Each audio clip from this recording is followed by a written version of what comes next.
Gentlemen, start your engines. Thank you, Bobby. Good luck to you.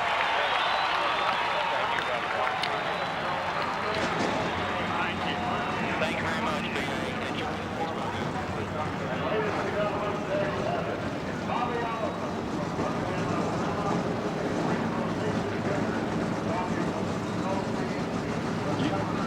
You see Davey Allison, having heard the command from his injured father Bobby, back in Birmingham in the Rehabilitation Center.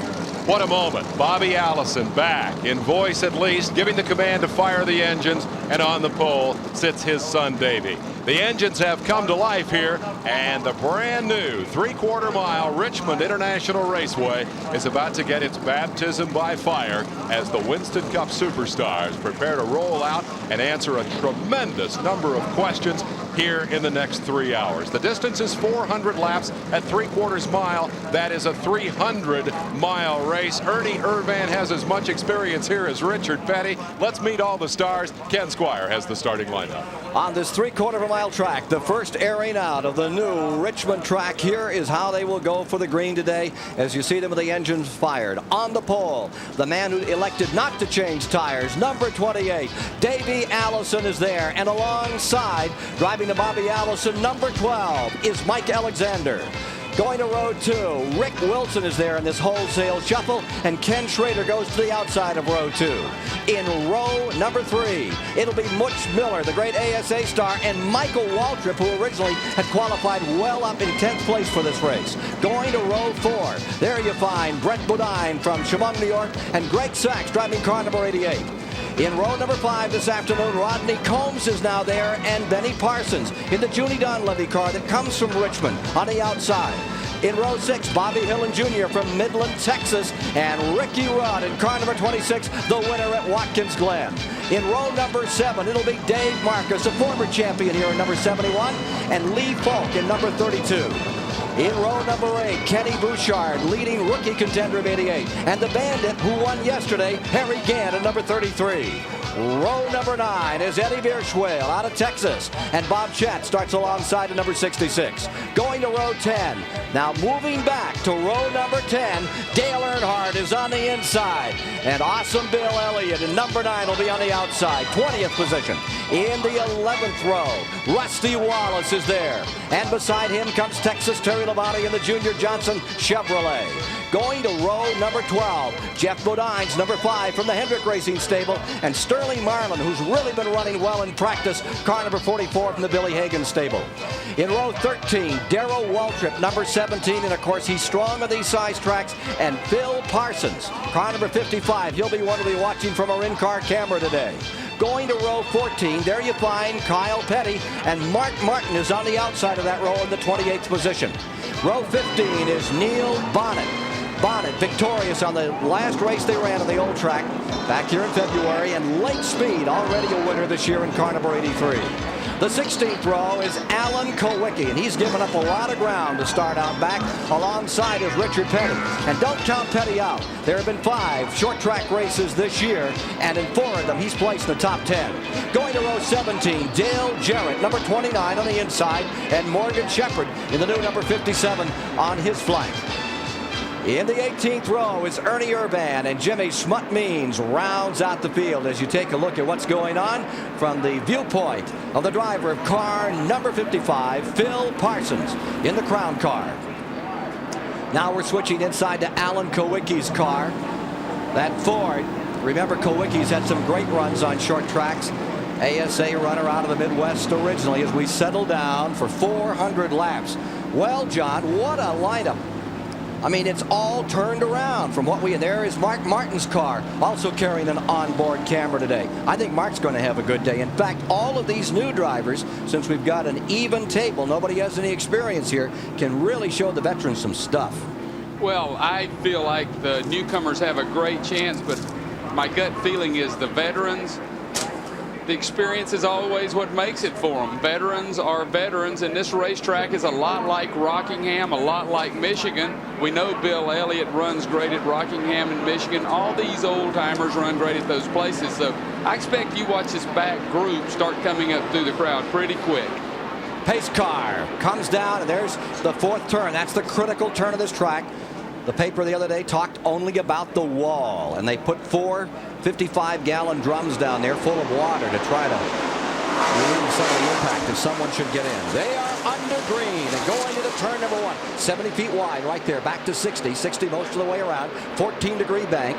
Back into the back straightaway now. 860 feet long here, and Davey Allison sets the pace. We got a spinner. Richard Petty, Lake Speed get together in the back of the pack. Caution will come out as they complete lap number 1. Richard Petty continues, Lake Speed continues, but Lake hit the wall pretty strong. A slow car just botched everything back, and nobody had anywhere to go, and that's the problem. Big wreck in the front stretch. Bodine. Oh, no. And I think Wallace. Rusty Wallace. Man, what a heartbreak. Now, this is the kind of stuff. Tire off, rolling down into turn 1. Oh, man. Now, There you see it, rolling up toward the outside of turn 1. That was as the caution came out. Somebody got drop kicked. Looks like Wallace has torn a tire off. We'll be able to look at some footage and show you what happened in this melee at the beginning as they switched this field all around. Boy, what a start. You talk about points. Now, we went through all this. The second man, they changed. They went with the conservative way. Let's go with the Goodyear. They got back in the pack and get in a situation that's out of their control. And this is the kind of thing it can cost you a championship. You can see all the people, all the crews over the wall. He's going laps down now. They got a wrecker. They'll do everything they can to get this car back out, but he just can't do anything. Lake Speed coming down pit road. And so is Richard Petty, but the one in bad trouble is Lake Speed. I think his day is going to be short, too. You can see the front on that car. Now, the Petty car, number 43, as it pits, it's got some cosmetic damage up on the nose, but I don't think anything more severe. All right, let's take a look at what happened in turns 1 and 2. This is in turn 4 after.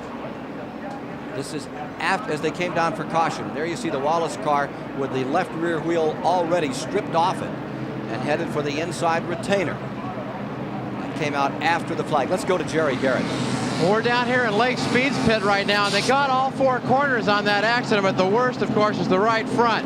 There's some suspension damage under there. I don't know if they'll be able to fix this car enough to get it going again, but they're certainly going to try right now. The crew seems to be a little bit optimistic, but they've torn all kinds of sheet metal off the side of the car.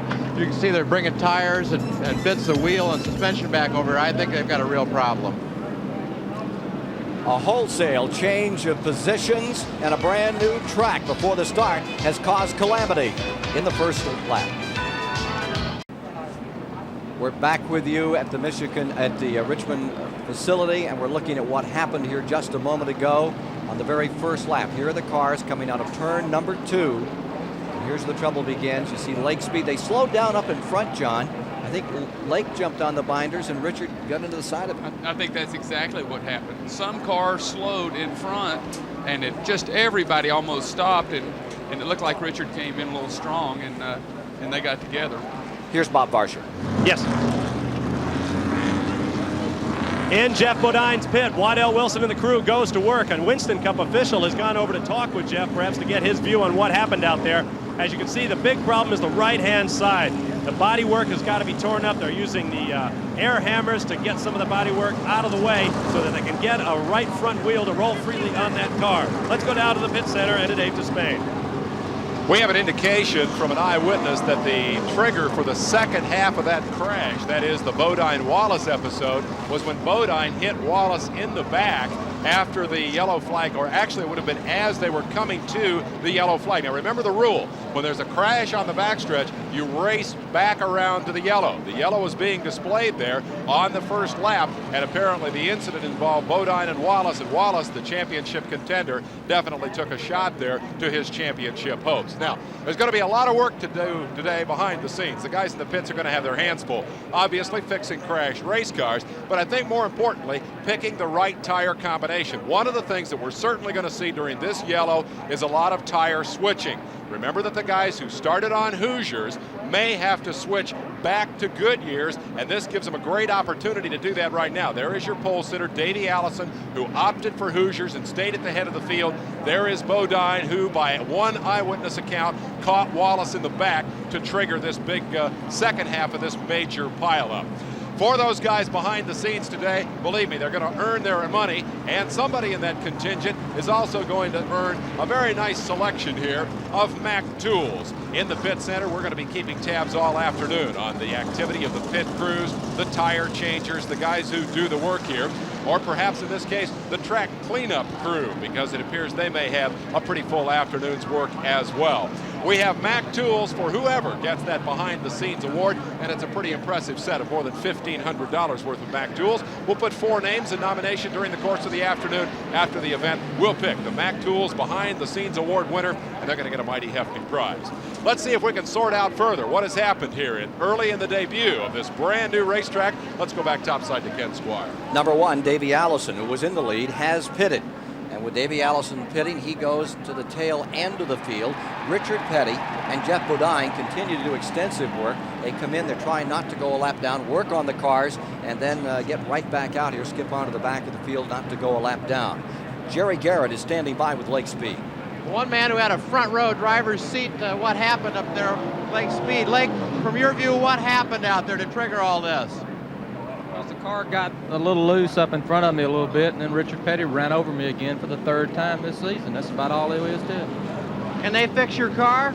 I don't know. It looked like I just saw him replacing a lower control arm, and I'm sure everything else in the front end's been up too. So we'll just get out there and limp around and try to do the best we can again. The Wins Kmart Delco battery cars running off a good in practice. We felt like we had a good shot. We were trying to be conservative and change tires and get on the right brand to start the race because we thought we had a good chance. But we get run over again. Lake Speed, just one of a number of very frustrated drivers down here on pit road. Let's go down the pit road with Bob Varsha. Well, we're behind the wall where the Barry Dodson and the crew is working feverishly to get Rusty Wallace back into this race. The car is an absolute mangled mess. A big problem was dirt when he got down onto that soft, new soil down on the infield here at Richmond. They got a dirt all up into the chassis and up into the exhaust. They had to use broomsticks to try to get all the dirt out of the exhaust. Rusty has fired up the engine, and it does work. The question now is just whether they can get the bodywork fastened down to the satisfaction of the NASCAR inspectors and get him back into this race. A wild start here at the new Richmond International Raceway. Don't go away. It's going to be a long, exciting day. All right, the field under caution from an incident that happened at the very outset of the race in lap number 1. As they came to the line out of turn number 2, we had an incident and a second incident as they came to the caution flag. Let's go to Jerry Garrett for an update. Down here with Dale Inman and Richard Petty's pits, and Dale, Lake Speed tells us that they got together out there. What is Richard's version of what happened? Well, he said he went in between 2 cars, and one come up and one come down. He was just caught there, and you know, we got against the wheel. We got against the wheel some, and of course the sheet metal tore off the right front. And until we run, I don't know how much it'll affect the car. Is Richard telling you anything on the radio about the car right now? No, it's hard to tell anything. You know, the steering wheel hadn't changed its position, so evidently it should be okay. But you know, the sheet metal damage, it won't hurt you that much on this track. But you know, there's still a bunch of laps to go, and you hate to be where you're at with a car that's been pretty bad. Okay, a few questions remain down here in King Richard's pits. Up to you, Ken. Car number 27, Rusty Wallace, 8 laps down. Car number 5, Bodine, is now 3 laps down. Petty has been able to stay in the lead lap. Let's go to Bob Varsha. Raymond Beadle owns the car that Rusty Wallace is driving out there. Raymond, what was Rusty able to say about that accident? Well, we made it through the caution. We'd slowed down. One car kind of pulled down, and Bodine just ran all over him. Bodine was trying to pass 2 cars there, and I don't know what his problem was. Evidently, he can't see. What's the extent of the damage to the car? Is Rusty saying he can drive it in that condition? Well, we're checking it out right now. We came in and changed some wheels and cut all the stuff off. I mean, I think we can finish the race, but it's not going to be like it was. Let's get back upstairs now to Ken Squire. Jeff Bodine is back on pit road. There you see Rusty Wallace, who has come back on the track and is shown as 8 laps down as the pace car has come in, and we're ready to go racing once again with 12 of 400 laps complete. And the number 12, the Bobby Allison car, being driven by Mike Alexander out in front. And the quick move is on the inside. Michael Waltrip from 5th takes a shot, goes into 4th. As he moves up, tries to challenge Rick Wilson and falls off a little as they come into turn number 2. In the back straightaway, there you see car number 25. That's Ken Schrader in the 2nd spot. Rick Wilson's in 3rd. Brett Bodine has fallen back to 5th as Michael Waltrip, who's having a good weekend here at the track, is up into 4th spot. Car number 88, Greg Sachs, is taken over in 6th. Butch Miller is in 7th. Rodney Combs in 8th. A little further back here we see Ricky Rudd in 9th, and Lee Falk is running in 10th position. For the moment, Mike Alexander is drawing away. Alexander will have a regular ride for the Stavola brothers all of next year. Discovered that just last night, that Mike Alexander will go in all Winston Cup races next year driving for the Stavola brothers, but it will be number 84. The number 12 is still very much reserved and ready for the return of the leader of the Alabama gang, Bobby Allison. Here you see the Allison car.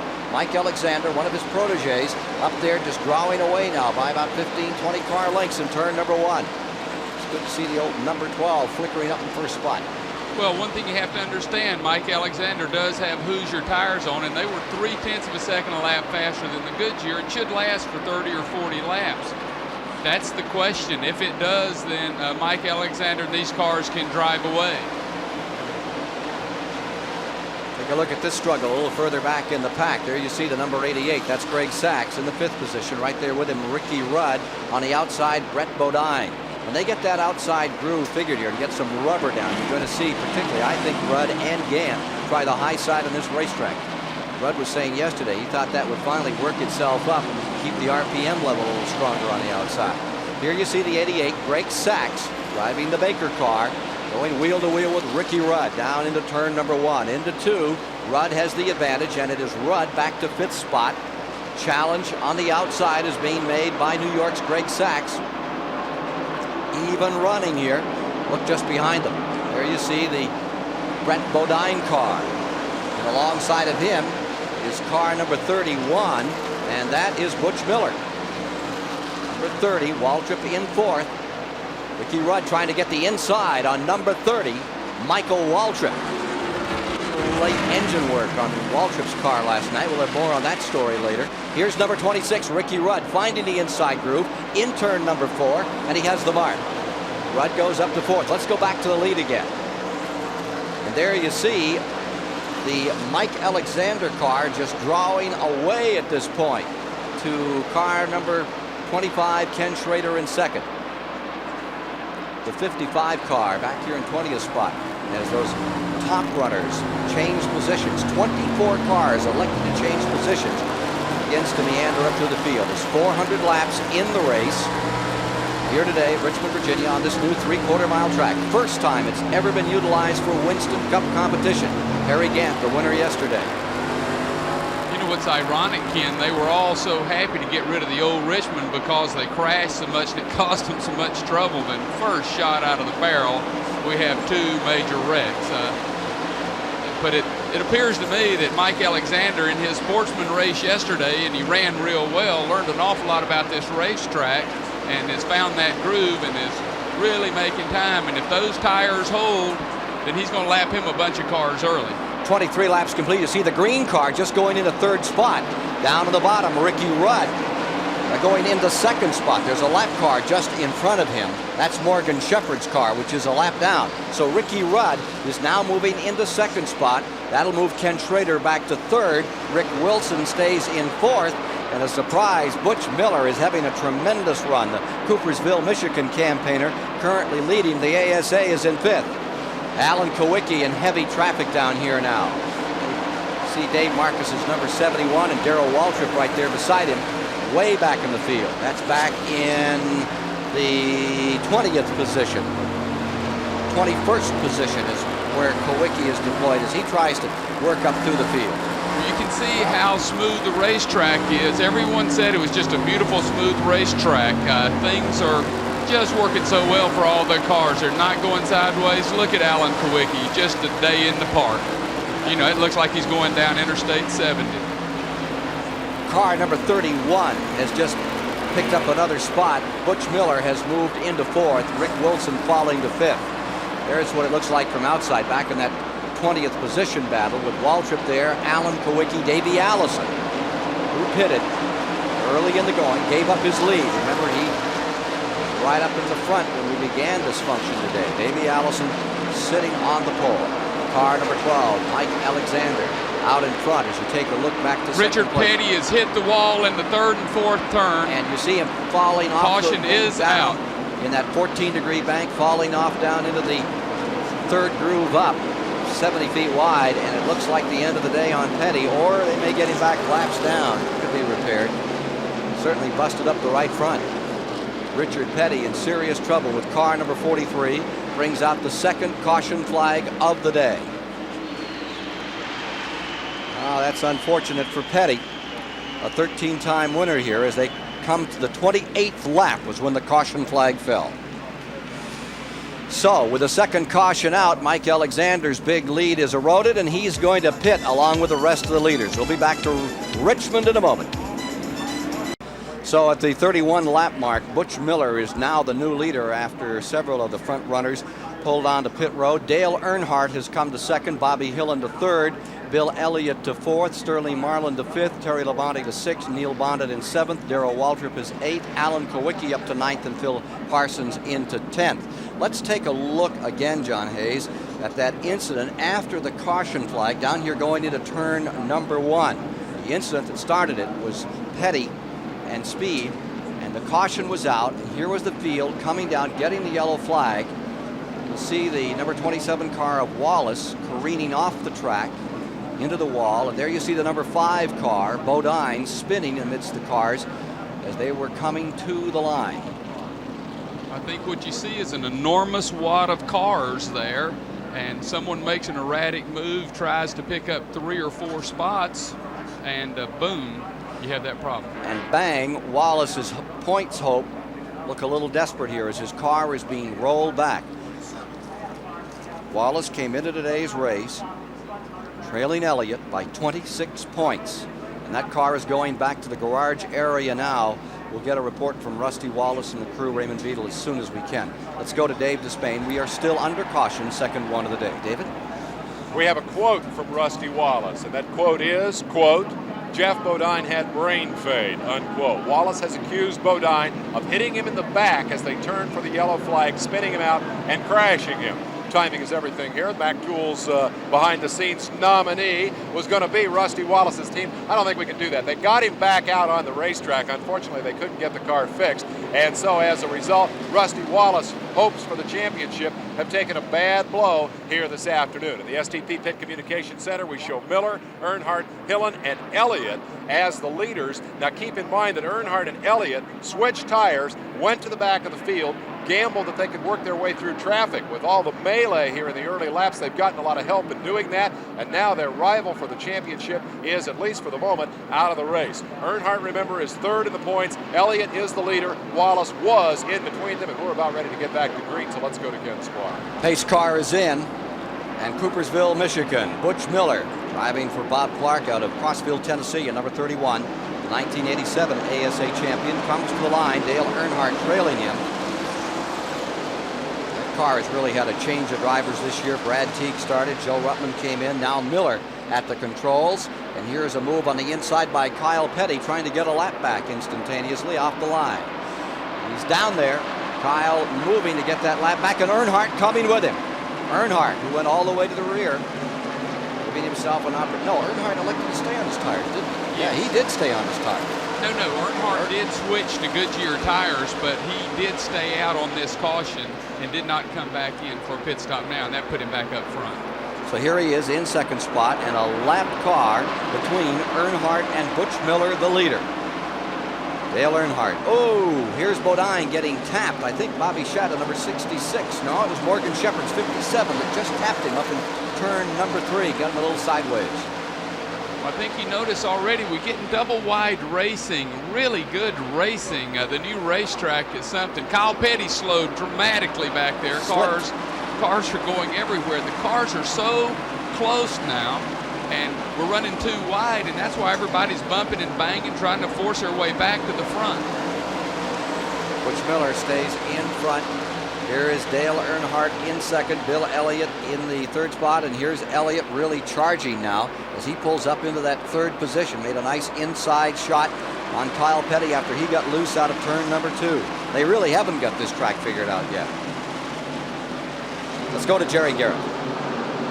We're down here with Richard Petty, and Richard, was the second accident related to the first one? I don't know. I think that's what happened is that, I got in that deal to begin with, and then we didn't change the tires, and undoubtedly what it done, it cut the tire down, and then, then it finally blew out. It didn't really blow out. What happened, went in the corner, wasn't no air in the thing. So it was my fault. We should change the tire. Bad crash in the back straightaway, out of 2. A bad crash, and Harry Gant's car has been wrapped up along with 52. Harry Gant's car on fire up in turn number 3, trying to come into the pits. Gant's number 33 coming to a halt. The fire blew out. The car looked terrible at one time. The gasoline was coming on the headers, but the car kept moving, and Harry is crawling out of the car. Seems to be fine. Ernie Irvan's car number 2 is pressed up against the wall on the outside. Jimmy Means' car was also involved, and Harry Gant takes a terrible blow. The winner yesterday here in the Grand National race in car number 7, the Whitaker car. Jimmy Means' car already onto pit road after it spun. Pace car has the field in tow.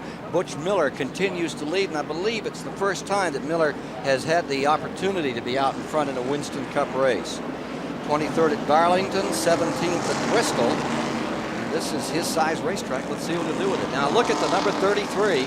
Let's see what happened out here in turn number 2.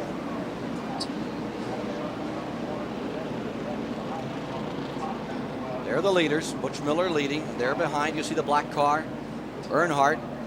And then as we pan back, here she comes. Jimmy Means spinning. Ernie Irvan is headed for the wall to try to avoid him. Harry Gant gets trapped. Gant's car getting torn up there. I think Jimmy Means was able to get both of them.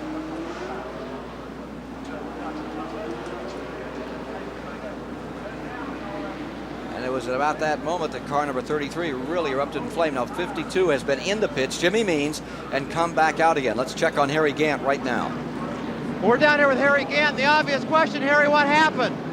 Well, the 52 and another car got together, and 52 kept spinning back and forth, and I thought I had him missed, but he come up and tracked into me. You got a sore left leg already to hit that side of the car. Did you hurt yourself? Oh, no. This ain't been a race.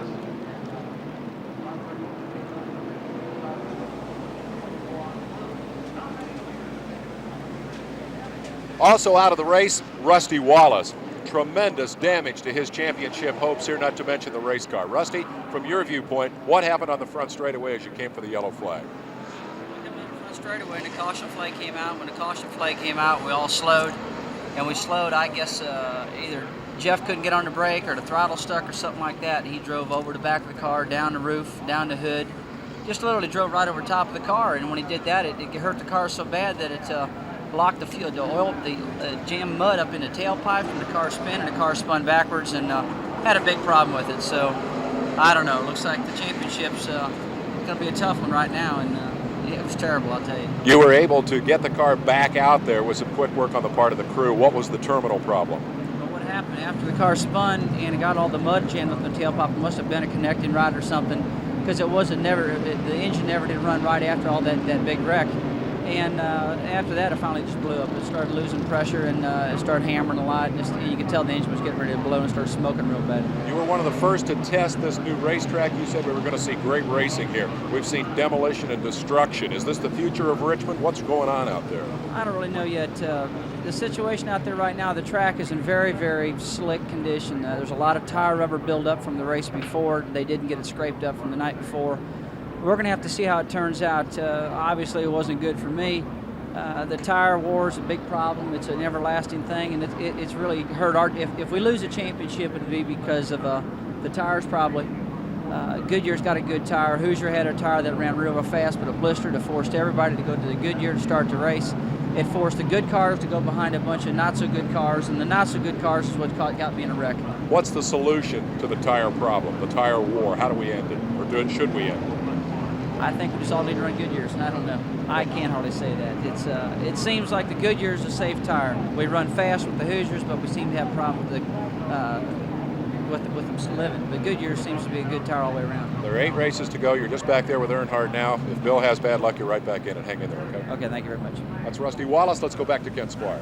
8 races to go this season. Let's hope things come around a bit for Rusty Wallace, who's certainly been on his uppers from Bristol on. Butch Miller continuing to lead. Dale Earnhardt in second. Bill Elliott is third. Sterling Marlin fourth. Bobby Hill in fifth. Terry Labonte in sixth. Phil Parsons in seventh here at the Richmond Fairgrounds, where it's wild and woolly thus far. The wild and woolly Richmond 400 coming to you live on Turner Broadcasting today, and a bit of a surprise in our True Value hard charger running thus far. Mike Alexander sort of inherited the lead early on and then showed he knew what to do with it, ran away with those early laps, put himself at the top of the hard charger leaderboard here, at least in the early going. Remains to be seen. A lot of laps left to build up points for that $1,500 award from the True Value hardware people.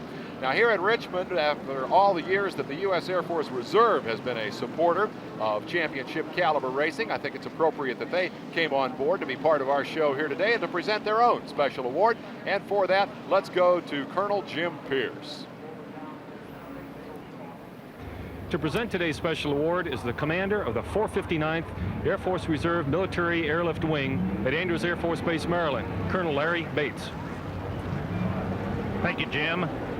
Paul, on behalf of your avid race car fans here in the Richmond area, and there are many, many of them, most of them come here that are members of the Air Force Reserve 459th Military Airlift Wing. They know what teamwork and dedication is all about, as your team does also. In appreciation for all you've done, and on behalf of thousands of Air Force reservists around the country, we salute you and present you with this award. The Commander's Performance Award to Paul Sawyer, President, Richmond Fairground Raceway, 11 September 1988. Thank you, Colonel. Congratulations. Thank you, sir. Sawyer. Paul Sawyer, 72 years of age. Spent $4 million. Spent the last 20 years dreaming of building this facility. He's pulled it off, and he'll stick his finger right in your chest and say, you come back in 10 or 15 years and we get another 20,000 seats in here and get all the paving down, and we have seats for 75 already. And I'll show you what I can do in the next 10 years or so. What a spirit that man has. Here we are, ready for a restarting. Car number 31, Butch Miller, the surprise out here in the Bob Clark car, coming to the line, leading Dale Earnhardt in second, Bill Elliott in third, Sterling Marlin in fourth, and the Junior Johnson car, Terry Labonte, is in fifth spot, back to turn number 1, up on the 14-degree banking, into that back straightaway. It's plenty flat, just about 2 degrees back there. Storming, and 44, Marlin is off the pace immediately. Sterling lost it real bad going in through. He must have a tire going down because he shot up to the wall and came down slowly. At car number 31, Butch Miller falls back. We have a new leader. Car number 3, Earnhardt goes in front as Miller skidded and came almost into the wall. Up in turn number 4, we find Miller looking up from third spot now with car number 3 in front. And here's number 21, Kyle Petty on the inside, still trying to get that lap back. Getting 1 lap back is Jeff Bodine. Sandwiched in all of that is car number 9, Bill Elliott. There's Elliott down on the inside, working hard in the red car. Number 57 is Morgan Shepherd. He'd like to get a lap back here in his new mount. Jeff Bodine's car looks like it didn't hurt it too bad with the accident, because he's certainly running well in front of good cars. He has gotten 1 lap back and has been able to hold the leaders behind him. Mike Alexander in the Bobby Allison number 12 car started 13th on the restart. He's cutting a caper through traffic out here. Good traffic driver. He continues to work the outside groove at this time. Meanwhile, Earnhardt is first. Elliott is second. Bobby Hillen in the other Stavola Brothers car is in third. And falling to fourth is Butch Miller. Here comes Waltrip moving up through as well in the number 17 car for fifth spot. You see that shuffle up in front, lap cars sandwiched in there, the 21 and the 57. The leader, the black number 3, Dale Earnhardt, who has persevered. There have been 5 what they call short track races this year. He's won 2 of them, and he's been in the top 10 in 4 of them. And there's Bill Elliott, who's been looking really strong this year on the short tracks, as opposed to some other years when he said this wasn't his best suit. Really changed things around there. Guys, watch how Dale Earnhardt handles this racetrack. In late qualifying yesterday afternoon, Dale Earnhardt could run higher on these 14-degree bank turns than anybody. He deliberately went out to see where his car worked best on the racetrack, but more important, to see where he could go with it on this totally unknown surface if he had to, in order to get to the front of this pack when they changed from the Hoosier to Goodyear tires, and to hold it once he got there. I expect we're going to see Dale Earnhardt out front for quite a while. Here he is trying to get back up on Bodine. Lap down. Thank you, Bob Marcia. 3 lead changes among 4 drivers, but now 54 laps complete. Well, I talked with Dale Earnhardt last night, and his car's been pushing a little bit, and that's why he lets the car run up a little higher like that. And he had problems blistering right front Hoosier tires, where he usually destroys right rears being so aggressive. So the racetrack is pushing to him a little bit. There you see Earnhardt trying to put a lap on Bodine. He loves to get close to Bodine. Watch these 2 guys. Ooh. Yeah, Bodine loose up there, turn 2. You think Earnhardt enjoys this? Watch him. Watch him. If he can get up there in Darth Vader, watch this. Watch this. He just loves to try to intimidate Jeff. I mean, for some reason, ever since they've been together, and they both race hard door to door, and Jeff doesn't back off a bit. Jeff sees it, watch him. See him slide up and touch him? They love to race each other. Neither one of them will back down an inch. Still even. Remember that Bodine is not racing for position. Earnhardt is in the lead, with Bill Elliott in second. Earnhardt clear of the lap car. Butch Miller in the number 31 car has come back into third, and he's brought Darrell Waltrip in the number 17 with him into fourth. Bobby Hillin now fifth. Terry Labonte sixth, and Phil Parsons in seventh. Dale Earnhardt out in front. We asked Dale what kind of a guy is going to win here at Richmond today. I don't know, really. It's going to be, you know, a learning process for everybody. I think consistency is going to be the key. The tire situation is going to be a little bit of a problem to start with. Hoosier's a little bit faster tire right off the bat, but Goodyear seems to be more consistent. So, you know, we're going to try to race the Goodyears and see what happens there. But I think you just got to run a smooth, consistent race and stay out of trouble. You know, see what happens. Well, that's Mr. Consistent on the short tracks talking right there, Dale Earnhardt. I think you called it, Johnny Hayes.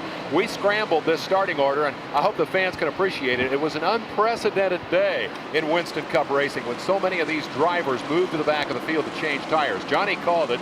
He said age and experience is going to be the key to getting to the front. I think there may be one other factor. With Earnhardt, the third-ranked driver, and Elliott, the point leader, running 1-2 on the racetrack, when Rusty Wallace went out of this race, it was like throwing a T-bone steak in front of a couple of junkyard dogs. Those guys knew this was their opportunity to run up there and grab command of the point lead for Elliott, for Earnhardt the opportunity to make up a fairly good-sized deficit and get right into the thick of the battle. That's what brought those guys to the front. Experience and motivation, and you see them running 1-2. Let's take a little further back in the field now as we watch car number 17, Darrell Waltrip, who has pulled away. He's running up on a lap car, Morgan Shepherd. He had a good battle for about 3 laps with Butch Miller and then drove away from him. And now the story is the man who is in number 11, Terry Labonte, right behind Waltrip, closing in on Waltrip. And Alan Kowicki is behind Labonte. He is making a great move. You see him back there in the car, number 7. And from Alan Kowicki's vantage point, what's going on directly in front of him. Terry Labonte in the number 11 and the 17 in there. Butch Miller's 31 sliding back a bit after having a very good run for about 20 laps. Alan Kowicki coming down the main straightaway before 53,000 fans, sold out for a month here in Richmond on this new track. Here's Kowicki diving in low, taking the Ford underneath the Chevrolet as he's trying to pick off 4th position. Going into turn 3. Labonte trying to protect the inside. There's that 4th turn wall they are all so worried about. He just stares at it. Somebody just touched you last lap at 113 miles an hour. And here comes Kowicki again on the inside.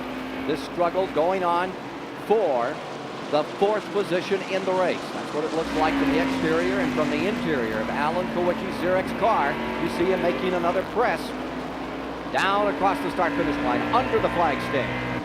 Into turn one, around the lap car.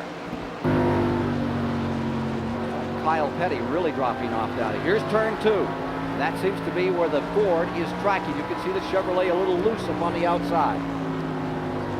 Well, the Ford works real good in a certain RPM range. You know, like from 6,000 to 7,000, the Ford pulls real good. And they feel like that's going to be an advantage at this racetrack because of most times spent in that range.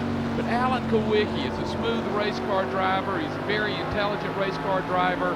He's going to take care of the car, try to see if it will work, but he's going to try to be there at the end. Sort of like Bill Elliott. He's running Dale Earnhardt down, but he's just one of the smoothest guys in racing.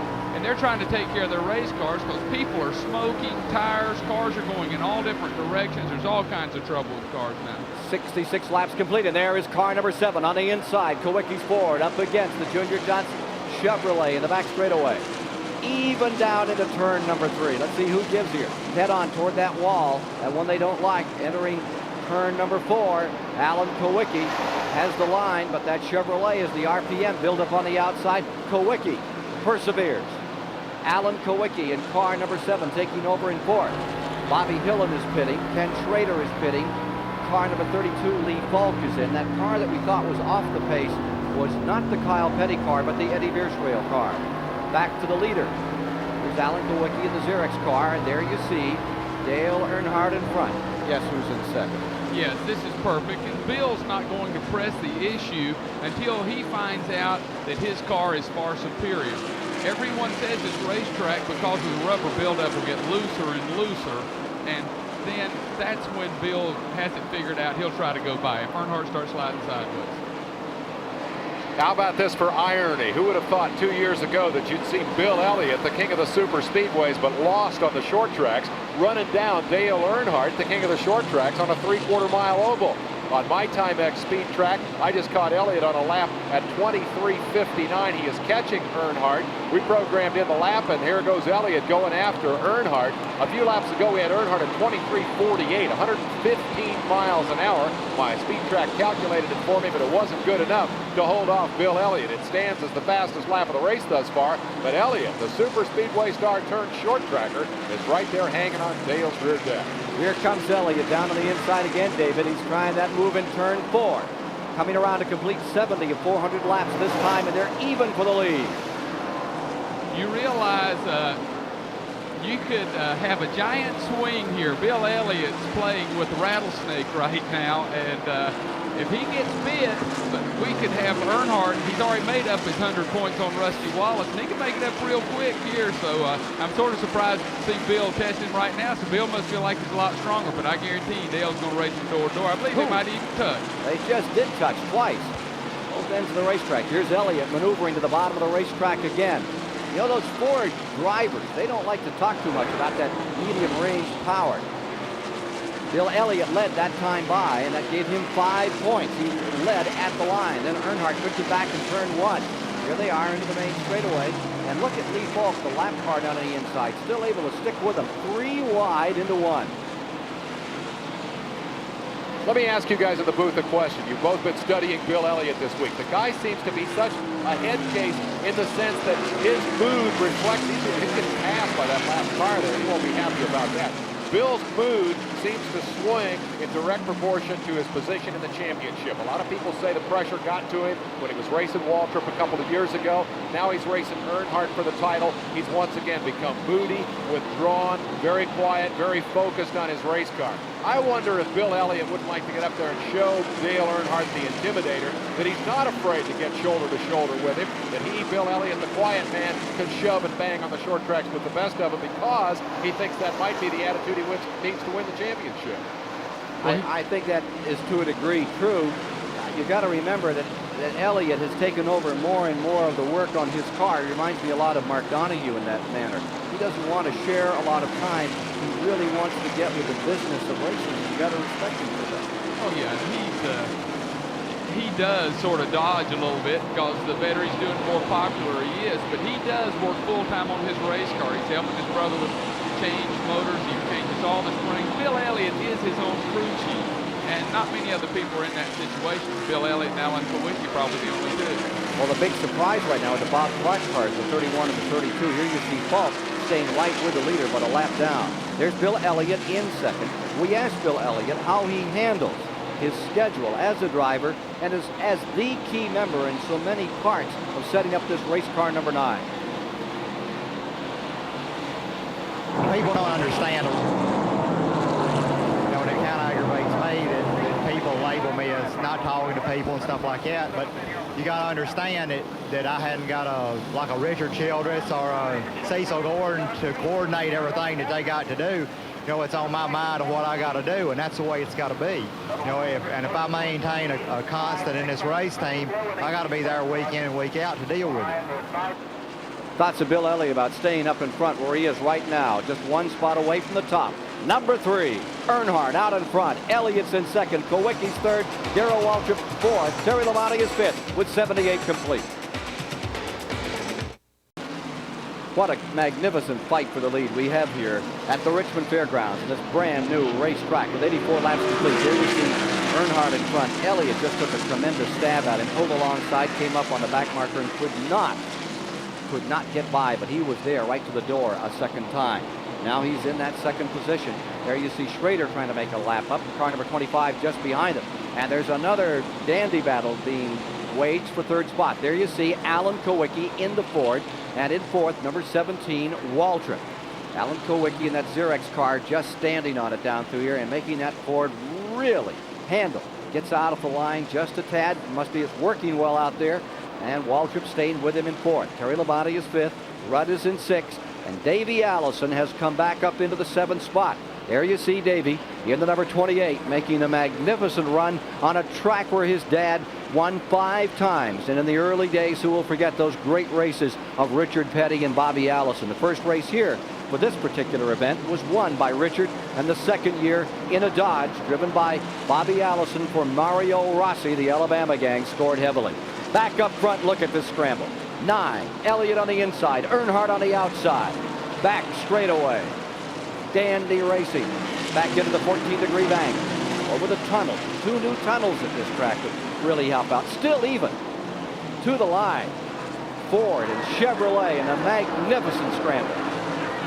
Elliott presses on the bottom of the racetrack. Oh, Lake Speed has crashed. Fire erupting out from underneath that Oldsmobile. Caution is on the track for the 3rd time today. Fire did extinguish himself. Lake's okay. He's coming out the window.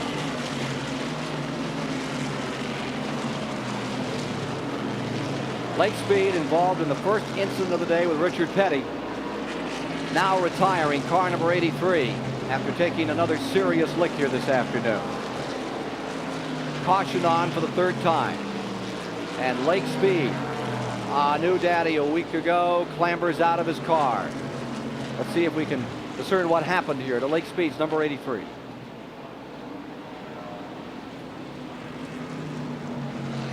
Because he's already tapped the wall.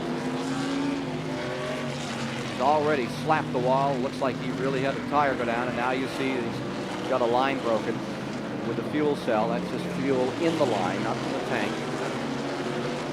Spilling out, catching on fire for just a moment and extinguishing itself. Lake is okay. Good news, father. Baby girl a week ago. Yes, Reese's Speed. She's still producing beautiful babies, taking care of her man Blake. He'll be glad to get home. Now here's your leader, Dale Earnhardt, or who was the leader, or was sharing the lead. I want you to watch this pit crew. This is the all-pro pit crew. Almost every guy you see was the first team all-pro. They knock it out each week. 11-second, 2 tire stops. It's they will beat your brains out in the pits, and they're a beauty to watch. Let's go to Jerry Garrett. Well, we've been wondering, Ken, all day about what's the payoff on the tire story. Were the Hoosiers really just a gumball that would wear out really quick on this track, or were they being hit with a bum wrap? Well, here is the car, the tires that just came off the car. Butch Miller, as far as we can tell down here, he was the last one to go from Hoosiers to Goodyear, and these things are ribbons.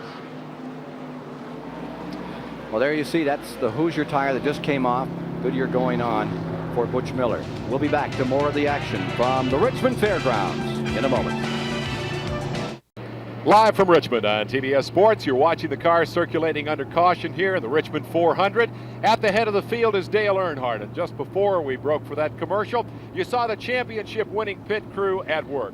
Earnhardt's team keeps him at the front of the pack under yellow, but more importantly, they were the first team to figure out yesterday afternoon that the key to going fast here, get the Hoosiers off, get the Goodyears on, take your spot in the back of the field, and then get to the front. Let's give the Mac Tools nomination here for the Behind the Scenes Award to the Richard Childress Show. Now, follow me over here as we watch. We've got Darrell Waltrip, Terry Labonte, Alan Kulwicki, and Ricky Rudd when they came in that order. We'll see how the yellow has scrambled them. But more importantly, 53,000 people are watching this action, these drivers and crews at work, more than have ever jammed the Richmond Fairgrounds. To find out how they like what they've seen thus far, let's go up and join a member of our staff, Susie Runyon, and get some fan reactions. Susie? Thank you very much. You know, I've been out here with over the 53,000 fans that are sitting with me, and right beside me are John and Linda, and they're from Virginia Beach, Virginia. Now, John, you've been here a couple times before. How do you like the new look of the track? I love the track. It's, well, not only is it faster, but the cars are racing 2 and 3 side by side continuously around the track. So it's been more than just exciting. Well, now, Linda over there, they have, they're married, but they do have their disagreements. Why don't you tell us a little bit about that? We have night and day and night. A nice guy and a not so. No, I mean, you know, about your racers. You're with Rusty Wallace, and he goes with someone else. It's day and night, darling. All right, thank you all very much, and I want to send it right back up to Ken. Ken? Thank you very much, Susie. I think that was an Earnhardt fan there, that gentleman. And I got a feeling Earnhardt shirt, Earnhardt hat. His wife was a Wallace fan, and I've got a gut feeling that the Wallace probably controls that family. What about you? I don't want to get in that one. We have better than 93 laps now complete. Part of the 53,000 out here today. Let's go to Bob Barsha. Well, gentlemen, one of the interesting things about Earnhardt's pit stop were the tires. When they came off the car, the Goodyears looked absolutely superior. Not a mark on them. Just a few pits away, Kenny Schrader took off his Hoosiers, and they were as badly blistered as the tires Jerry Garrett showed us a little while ago. So it looks like the gamble is paying off for the teams that decided to take off the Hoosiers, put on the Goodyears, go to the back of the pack. And I notice over by Kenny Schrader's pit wall, there's a set of Goodyears ready to go on the next time he gets in as well. 96 laps complete, 18 cars remain in the lead lap with Earnhardt and Waltrip first and second, Terry Labonte third, Alan Kulwicki fourth, Ricky Rudd fifth, Bill Elliott sixth, Davey Allison is in seventh in car number 28, and the number 12 car, the Bobby Allison car with Mike Alexander, is in eighth. Mark Martin is in ninth, and 10th is Phil Parsons. We have hashed around this tire issue pretty thoroughly here in terms of switching from Hoosier to Goodyear. Now virtually the entire field is Goodyear shod for the reasons that we've seen. I think the next question that our pit reporters are going to want to explore, will there be enough Goodyear tires to go around? Last time out in Darlington, we saw a wholesale shuffle on pit road. Every car that dropped out of the race, the crews rushed down and ran up the price bidding to buy those tires. When we talked to the Goodyear people before the race, we asked the question, do you have enough tires if everybody in the field switches to Goodyears? And they nodded and said, yes, we may have enough tires. So I think that's one we're going to want to check out too. That is certainly going to be key to the rest of this race, the wholesale change we've seen to the Goodyear tire of recent, and particularly the kind of wear that we're seeing on those Goodyears. Earnhardt had that one figured right, John Hayes. Well, yeah, but I want to be fair to Mr. Newton and Hoosier and to Goodyear. This is a tire fight, and each week you roll the dice, and sometime you come up a little short. He built a softer, Mr. Newton built a softer compound, a little wider tire. He's running on new pavement, which overheated the tires a little more than he anticipated. There you see Lake Speed's tire off. I believe that was a Goodyear, but I believe he punctured something on that, the way it rocketed up into the wall. Yeah, he crashed. I'd like to say hello to Bobby Allison. 53,000 people standing and applauding when Bobby started the race here today. If you're just joining us, the race was started from Birmingham, Alabama by the leader of the Alabama gang, Bobby Allison, whose son Davey sat on the pole and currently rides in 7th position after he made a tire change. And of course, Richmond and Allison are almost synonymous. Richmond, Allison versus Petty in those grand days from the past. Those were some of the when you look at the records, there's 5 wins in this race by Bobby Allison, 6 by Richard Petty, and so many great memories of the tremendous battles that pair had on this facility. Well, It was the hottest thing I've ever seen. He made me cry because I hadn't heard his voice, and I heard all kind of rumors, and I love Bobby Allison. He's been one of my heroes, and he's a class act gentleman, and God, it was good to hear his voice. Indeed it was. One more element in that tire story from our in-car camera. You get a nice look at the sunny day here at Richmond. It's real warm down here. And in terms of tires, let's keep in mind that when Hoosier came here and tested, it was a cool, cloudy day. When Goodyear came here and tested, it was in the middle of that scorching heat wave that prevailed much of the summer here in Richmond. In short, Goodyear tested in conditions very similar to those under which we are racing here this afternoon with one lap back to green. Hoosier came here and tested when it was cool and cloudy, had to roll the dice, had to estimate how soft to make the tires. They overestimated. They made them too soft as Richard Petty takes a stroll down pit road. That tire testing issue may be the background of the story of how we got to where we are today. Richard Petty with his favorite girlfriend right there, the numero uno, Linda Petty. What a story she is. She's hero stuff to put up with all those Petties, and most of all his son like Kyle. Good Lord, I'm telling you, she's a strong woman. A great lady. We love her. Here we are, ready for a restart with 97 laps being shown complete as we come out of the green, and from Alan Kowicki's car, number 7 running in fourth, will follow them to the flag and get them back underway. 99 complete for Calamity. We have no scoreboard, and our folks up here doing a grand job of keeping us up to date on the laps as we watch the field snarl down into turn number 1 and watch as Dale Earnhardt jumps out in front. Darrell Waltrip in second, number 11 Terry Labonte third, and you're riding in the Xerox car in fourth spot, Alan Kowicki. Back with the leader, and look at Schrader in the number 25 car trying to get that lap back. Well, you see Schrader's on his Goodyears now, and everything's equal. This is drivers and cars, and this will be a good show for Kenny Schrader because he's had a great year. He's sitting up there fourth in the points and just running smarter and better every race. He matures every race, and he's a kid that's going to make it big in this sport in a long time. Alan Kowicki is running about 15 car lengths back from the front 3. There you see the number 11. That's the Terry Labonte car. Take a look at this 6th place battle a little further back. You see Ricky Rudd's car right in the middle of it. Davey Allison in there with him. 26, that's the battle for 5th. Rudd is there in the green car, and there's Davey Allison right behind him in number 28. And Mark Martin is there. Bill Elliott's in there as well. Bill Elliott deployed 7th, and Mark right behind him. Now you're riding in the Strollite car with Mark Martin, master of tracks up to a mile. Let's see what he's going to do with this one today. Look at those cars sashay as they come off those corners. Ken, I keep watching this race in total disbelief. Nobody can pull off. We're racing in bunches. Normally, in these kind of racetracks, a good car will hit a setup and just drive off and leave. And I'll tell you, we'll run 30 or 40 laps, and they're still bunched like that. And that's why we're having the banging and the cars going sideways. They're having to drive every single lap like it was the last lap. That 31 car went a couple of laps down Butch Miller when they came in for a tire change when they went from Hoosiers to Goodyear. And there you see the green car, number 26, Rudd in 5th. Followed right there, Davey Allison in the hunt in that 6th position. Bill Elliott in 7th, and Mark Martin is in 8th, with Mike Alexander in the 12 car in 9th, Phil Parsons in 10th, and Greg Sachs in 11th. Putting a lap on number 31 is Elliott.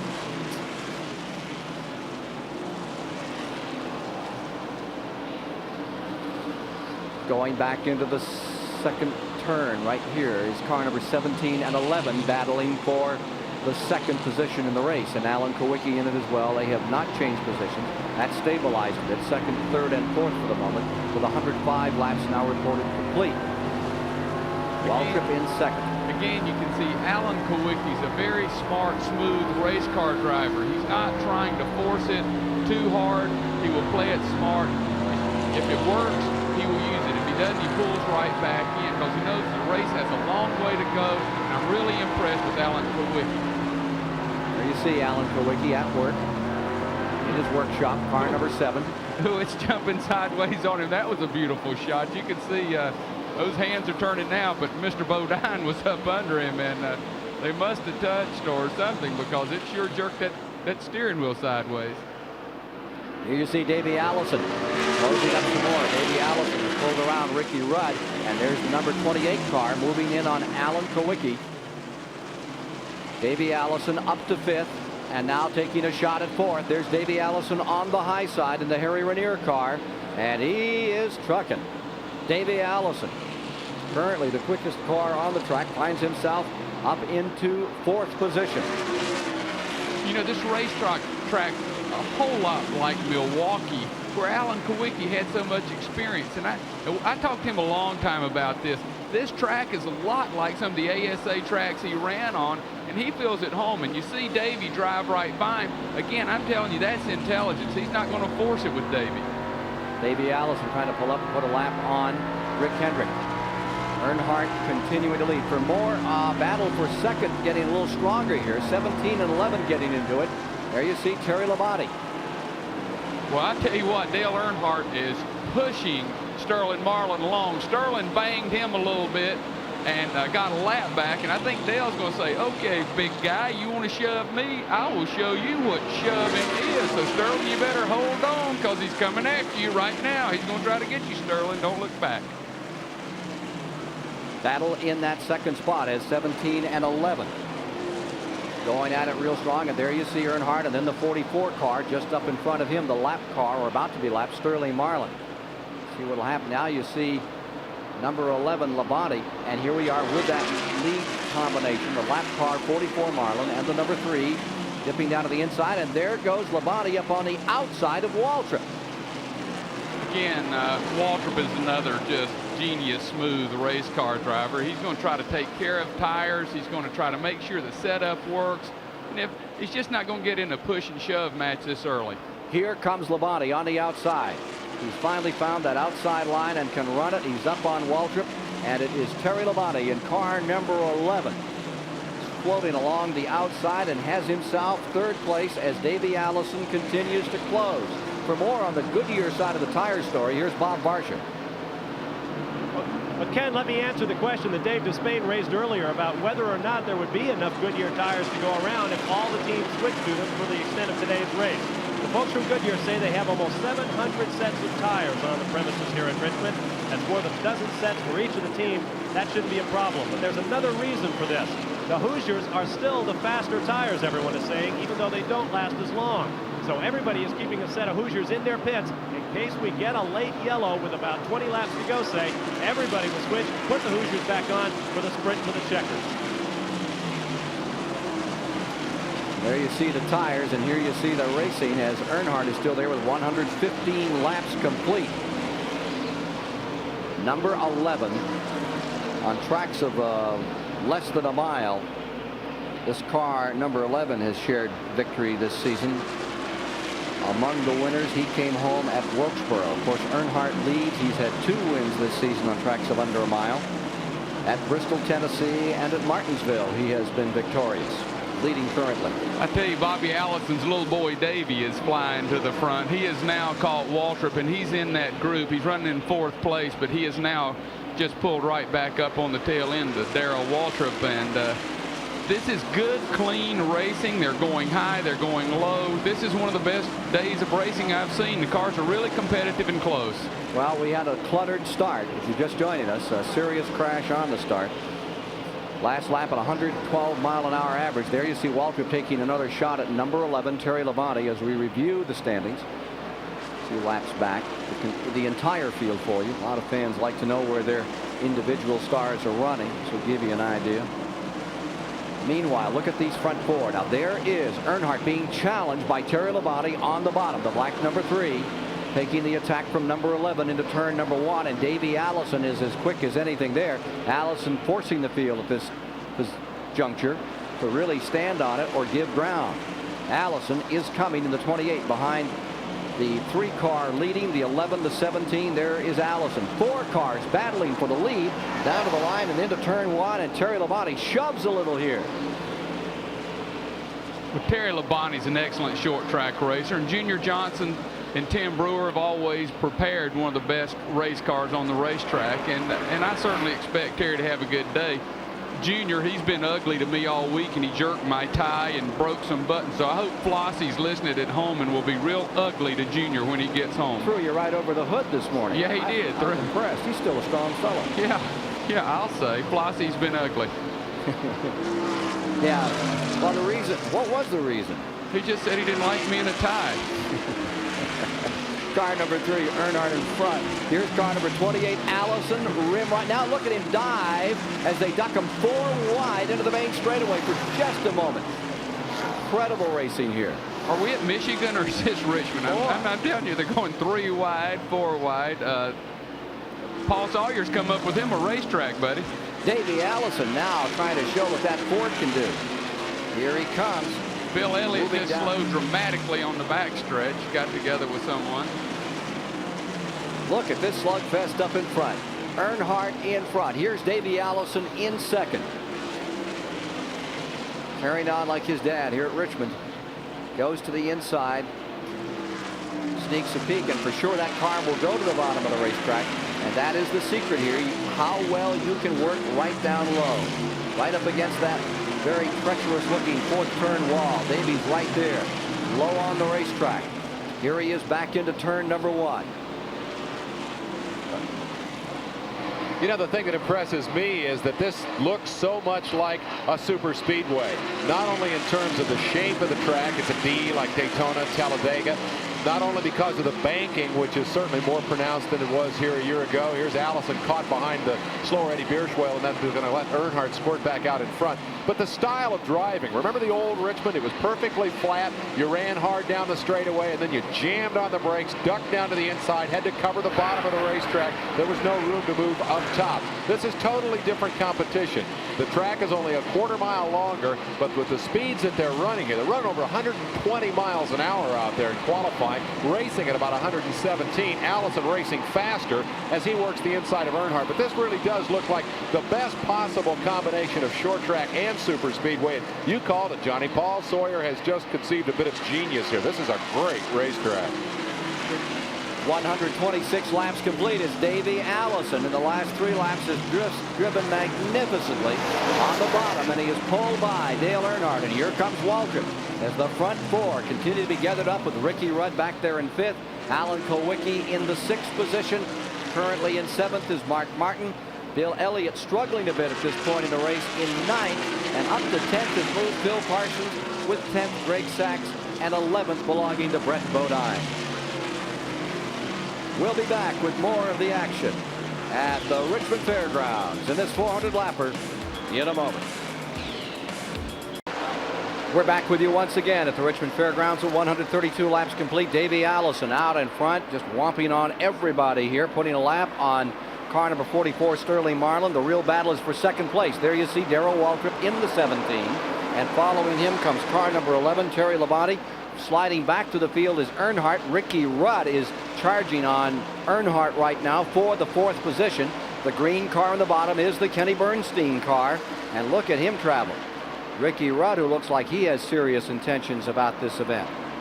Ricky Rudd on the bottom side out of Chesapeake, Virginia, just about 100 miles from here. This is his home track, and there's some extra fans here today to cheer on Ricky Rudd, whose father and sisters and brothers first brought him into racing right in this part of the country. Virginia, one of the great racing states. They say more tickets are sold for events like Charlotte and Daytona out of Virginia than any other state in the union, and now they have a great facility of their own. Here's Bob Barsham. Well, we kind of lost track of Davey Allison and all those early melees that opened this race. Now he's leading. Robert Yates tunes that race car. Robert, how come Davey's looking so good right now? Well, I'd like to say that it was Tony Price and his chassis work and Raymond Fox and all the engine guys that's making the car work so well, but I got a feeling it's a lot because of Davey's dad. Talked to Davey yesterday, and Davey's so pumped up. His father's feeling good. He gave it to me to start the race, and Davey wants to win it. How about your this tire situation? What's Davey running and why? Well, everybody's on the hard compound that Goodyear has here. It's safe, and we feel real good about it. We're not really, there's nobody out there I don't think about the race with on Hoosiers. If it came down to 10 laps, there might be some tough decisions to make in, but right now it's a good race. Everybody on the same tire, and just hope we can win it. Thanks a lot, Robert. Let's go back to Dave Desmay. It's always a good race when you're pulling away from the field. That's what Davey Allison is doing right now. It is not such a good race for the two guys who, for a while early today, looked like they were in the driver's seat in terms of the championship hunt. Dale Earnhardt had been up there in the position we see Davey Allison occupying now. He slipped back to 4th, and Bill Elliott is really struggling. 9th at last report. Keep in mind, it was only 30-40 laps ago that Earnhardt and Elliott were running 1-2 and pulling away from the field. Now they're both slipping badly. And from the Mark Martin car, we see Elliott. Car looks stable on the racetrack, but he's just not getting around quickly enough to move up and challenge the championship rival, Dale Earnhardt. So that's going to be interesting to watch. And Johnny, I think maybe you hit on it. We're seeing a little of the old Richmond here. A guy gets a combination, goes fast. Another guy loses the combination and backs up. That's a very familiar pattern here at Richmond. 139 laps are complete, John, and that combination right now has Mark Martin on the bottom of the racetrack in the car number 6, trying for 7th spot on Bill Elliott. Well, I think that Bill's tires are probably going to weigh a little bit. You know, we're counting Dale and Bill out a little early. We're not even 140 laps into the race, and it's just one minor adjustment. They're probably 5 seconds behind the leader. So these guys, they're taking care of the race car. And when the race car starts going away, they're just going to drive it smooth, and they're not going to race anybody real hard, and they've got plenty of time to get this thing straightened out. 140 laps of 400 now complete. There have been 4 cautions to date, 8 lead changes among 5 drivers as Davey Allison continues to lead, and we watch Bill Elliott here in car number 9, able to persevere over Mark Martin in that 7th position. Here's the leader, Davey Allison, and that Ford looking very strong at this point in this Richmond 400 on this brand new racetrack. Down across the start-finish line to tuck another lap into the record book goes number 28. With the banking here at Richmond, we asked Davey Allison, what is the way to use these 14-degree banks? I think driving into the first turn really hard and being able to have the car turn in the middle. And in the third turn, you're going to have to be gentle. You're going to have to get the car in easy, finesse it into the corner, and then get back in the gas early. And that's just what he's doing right now. He is finessing it. And his finishes on the tracks of a mile or less this year, of less than a mile, have been improving from the start of the season. When you hear at Richmond, he had a 29th in the early going, and then had an 8th at Wilkesboro, a 6th at Martinsville, and a 4th at Bristol, Tennessee. So he's set up to improve a little bit more today. Here's Alan Kowicki's in-car camera from the 6th position. He's closing on number 3, Earnhardt, who led. Now has fallen back into Kowicki's clutches for 5th position. It's one of the beautiful things about the in-car camera. You can see Earnhardt's car push up high right there and it'll shake a little bit. That means the handle's going on the car and the tires are not working properly, or they're being used up a little bit. But the in-car camera is one of the best things that ever happened to racing, because you can see things we never could see before. Here you see Alan Kowicki taking it right to the wall, and those marks there are created either by the Grand National cars in yesterday's event or in the qualifying or the couple of shunts we've had thus far today. That wall's really taking a licking. Here's Kowicki in the Ford up against the Richard Childress Chevrolet down in turn 1. And Kowicki looks like he's ready to tighten the screw just a bit here and go for it. Earnhardt trying to salvage anything he can until he gets a caution flag. Hopefully pull on pit road and strap on some new tires. Well, Earnhardt always has that luxury. He can be 6 seconds behind, and after he makes a pit stop, be 2 seconds behind, because his pit crew is so fantastic. So that's always been one of his strong advantages. Let's review a little further back for you. In 11th spot right now is Brett Bodine. In 12th is Dave Marcus. 13th is Michael Waltrip. 14th is Dale Jarrett. And 15th is Benny Parsons. With 16th, Neil Bonnet. 17th, Rodney Combs. 18th, Sterling Marlin. And 19th, Kyle Petty. Following with the leaders here and staying right in with Alan Kowicki in 6th position. He tries to take one away from Dale Earnhardt, drop him back a spot to that 7th position, or to the 6th position. Earnhardt is in 5th. Last lap at an average speed of 112 miles per hour, and the speed is falling off a bit. The track is getting slippery. Well, everybody said in the garage area that this racetrack is going to get slippery as it goes on, and they said the way you can tell is where they pick up the motor sound is the further they go into turn. Earlier they was right in the middle. Now you can see they're all the way through the turn before they pick the motor up again, because the car goes sideways because of the slick tires.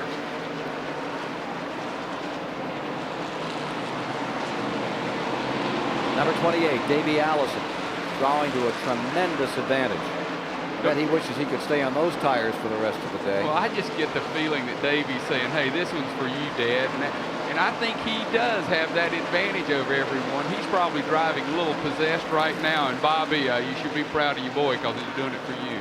5-time winner here, Bobby Allison in 69, 70, 80, 82, and 83. And his son trying to put his name in the Richmond record book on this brand new course. Here's number 11, Terry Labonte, now in the second position at his second place. And running clear for just a moment from that leader, car number 28. Get a look at that interval. Pretty good size here between car number 11, 28 down there entering turn 1. Almost anything that happens to Davey Allison today is going to be better than what's happened to Davey on this racetrack in the past. As a half mile, Davey didn't like it very much. His best finish here, 26th on a racetrack where his dad won 5 times. They rebuilt the place, obviously, precisely to Davey's liking, because he's 25 spots better than that right now, Ken. I remember Davey Allison was pushing the bulldozer that Richard Petty used to tear this place up. He gave it a standing ovation, and he's found the setup. And for the first time, Davey Allison is getting ready to lap cars on the racetrack. That's how good this racetrack is. It's taken this long to start legitimately lapping cars under green on the racetrack. He's lapping Neil Bonnet in car number 75, who is being shown in the 16th position. There's Bonnet, 16th position, going a lap down to Davey Allison with 151 complete.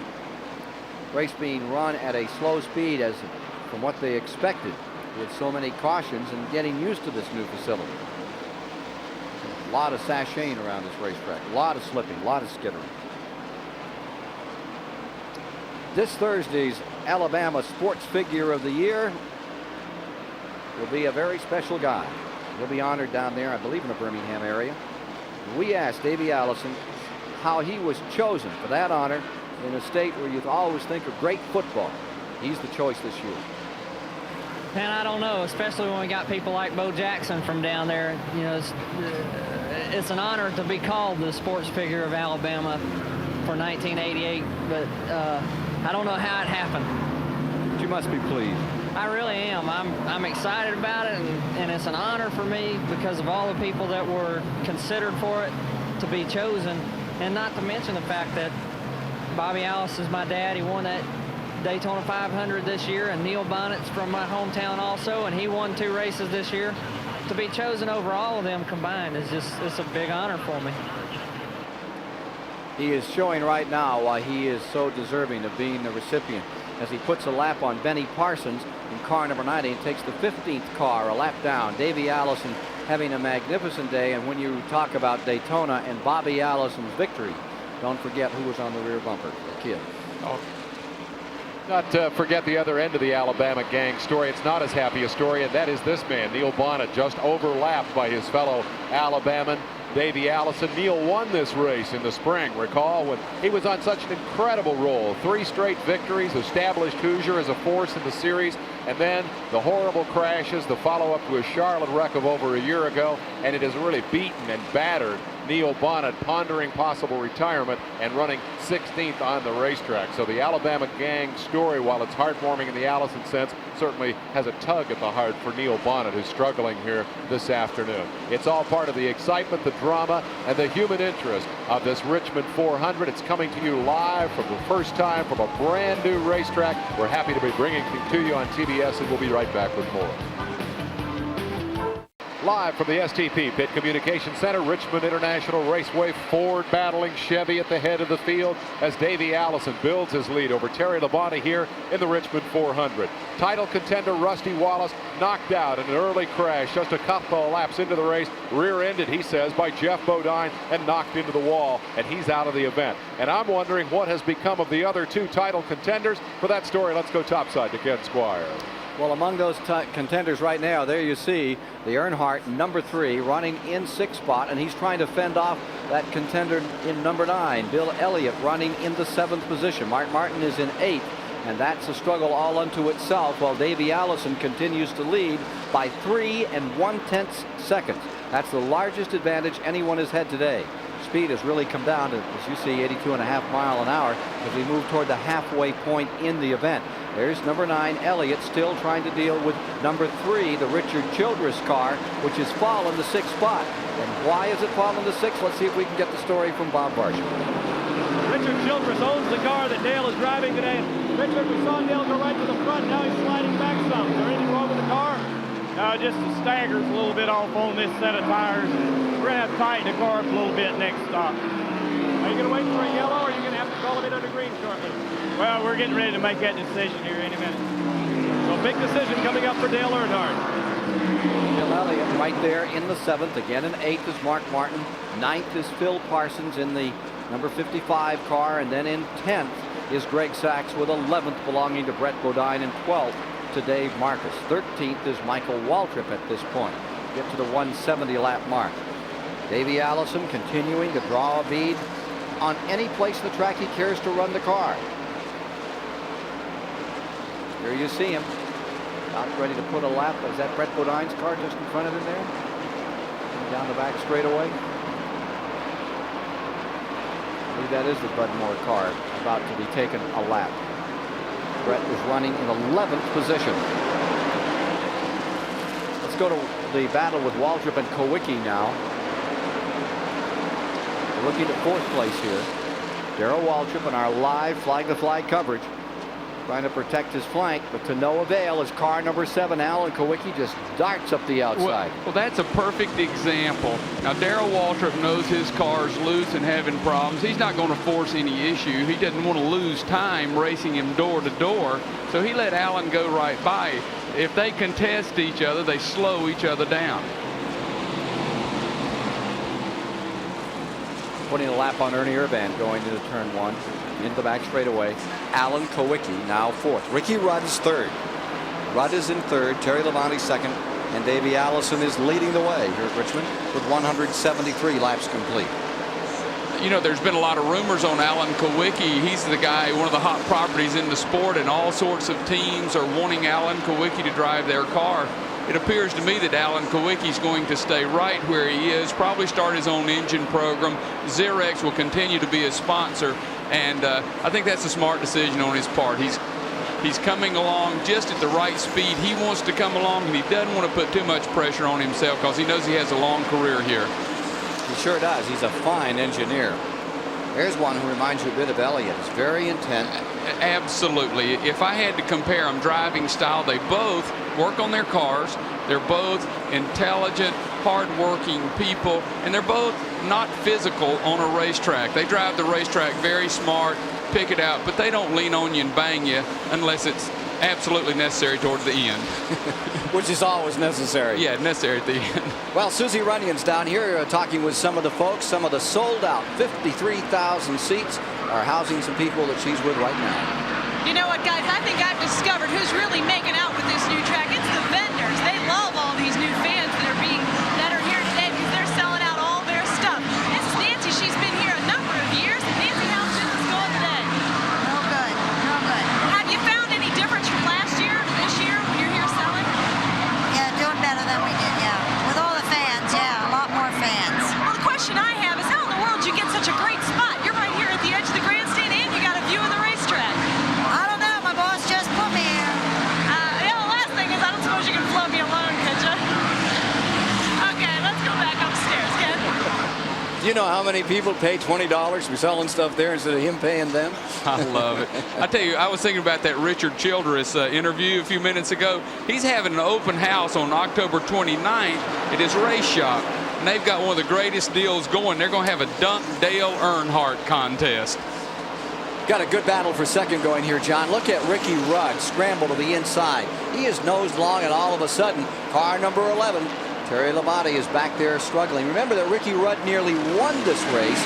That last lap or last 2 or 3 lap incident out of turn number 2. Here he is challenging Terry Labonte another time. And you know, tomorrow is Ricky Rudd's birthday, and I have this expert analyst beside of me, Mr. John Cooper, who told me and wrote on a note about 15 minutes ago, Rudd, with an exclamation point. So there are people that know what they're doing, and I'm not one of them. Well, a lot of people have been saying Rudd all week long. that he considered this home territory, that he really wanted to perform well. They put a little extra work into their effort this past week, getting this thing really ready to go. And of course, they have a big secret weapon in Bob Riley, who is now working to set that car up for the Kenny Bernstein team. I'll add to that a vote from the last fan that I talked to when we crossed over to come over here to the STP Pit Communication Center. He said, boy, I sure like to see the races on TBS Sports. Glad you guys are here today. Can't wait to get home to watch it on the VCR. And I'll tell you what, Ricky Rudd's going to win it. I think the key, if Rudd wins it, is exactly the one you mentioned, and that's Bob Riley. Back in the days when Junior Johnson, the guy who puts car number 11 together for Terry Labonte, started, you didn't have team engineers, but that team has an engineer for car 26, and he's a genius. And they've really got it working here today. And he's one of the nicest people I've ever come across in the game. Bob Riley is just first cabin. And I believe that's a Kenny Bernstein philosophy. He's so upscale. He has Indy cars now, funny cars, NASCARs. He has all this stuff, and he's rich. The man is rich. He owns stores and stuff and has money other than he makes off his race cars. He's got one of the best looking women I've ever seen. I wouldn't want to go public with that, but he has done well in that area too. Now there's his car now running up in the second position. Ricky Rudd in car number 26, the Kenny Bernstein wheels, and Rudd has a lot of making up to do, however, if he intends to catch. He's almost a full straightaway behind car number 28, Davey Allison, who is dominating the event at this point.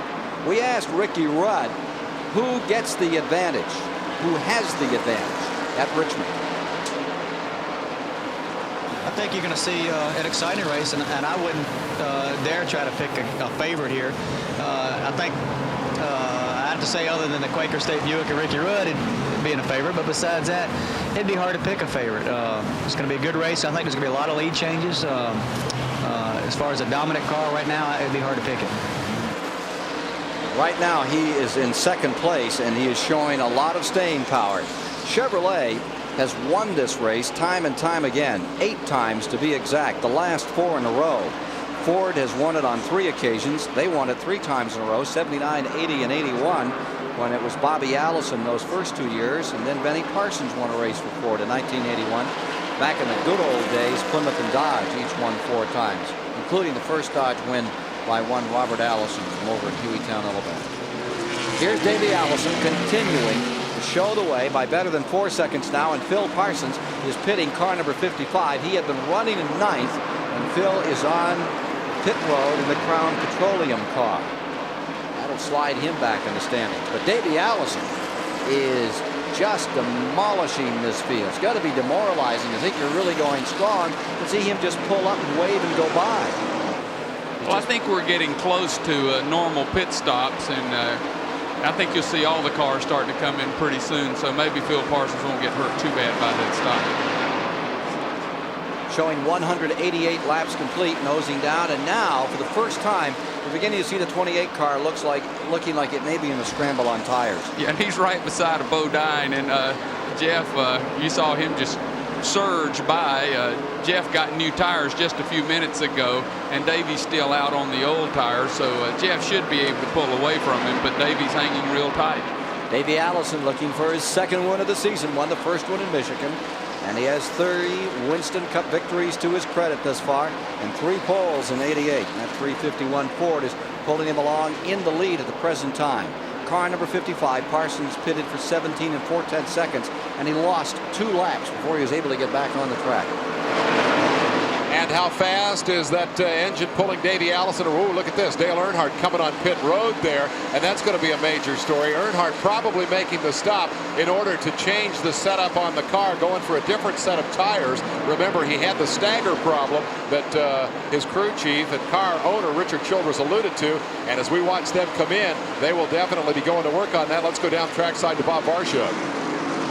Richard Childress takes a look underneath the race car. Kirk Shelberdine and the crew working on the right side. Those are the tires they'll change first. And they're only going to send him out with 2 tires. Evidently, they feel like 2 were all they needed to conquer that stagger problem. Let's pick up that story now in terms of the leader and Davey Allison, how fast he's getting around this racetrack as we watch Earnhardt stomp back into contention. Last lap on the Timex speed track, we had Davey at 24:14. We've programmed this with a new track length, that being 3/4 of a mile, and that tells us he's running 111.85. Dale Earnhardt still has the fastest lap of the race. That was a 23:48 early on, and that works out to just a tick of the watch under 115 miles an hour. So the race pace has fallen, and Earnhardt is in contention to get his crew all new Timex speed track computers if that fastest lap of the race holds up. Right now the story is definitely Davey Allison leading the Richmond 400. It's live on TBS Sports, and we'll be back with more right after this timeout. Davey Allison on pit road. Here's Jerry Garrett.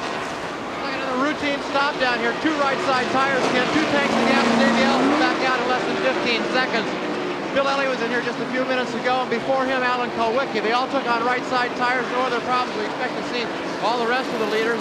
Terry Labonte in here real soon. 15-second stop. He's just getting to speed, and he's almost being overlapped by the leader, number 26, Ricky Rudd. Rudd is now pitting, and that gives a little bit of breathing room to Allison, as all the leaders are now coming on pit road. Terry Labonte's number 11 has yet to pit, and Darrell Waltrip's number 17. Here's 26. Briefly held the lead for a lap. Ricky Rudd on pit road. Looks like a routine stop. Ooh, we're halfway down. That began to take a little time toward the end on car number 26. Those pit stops will kill you. I tell you, it's that's where 3 or 4 seconds can be gained in a pit stop, and boy, it translates on the racetrack in hundreds of yards. 17 and a half in there on car number 26. Here's number 11, Terry Labonte, ready to pit. He does not come in, stays out. Waltrip's number 17, or brother Michael Waltrip, and now his brother is also in. So the Waltrip combination. Right behind Darrell is Michael on pit road. Michael had a pretty good start, and here come both of them out at the same time. The 24-year-old in car number 30. They're the ones that did some unique engine work last night. And Terry Labonte in number 11, who had been third, moved up to second, and on these pit stops in the lead, leads for a lap and brings the Junior Johnson Chevrolet down onto pit road.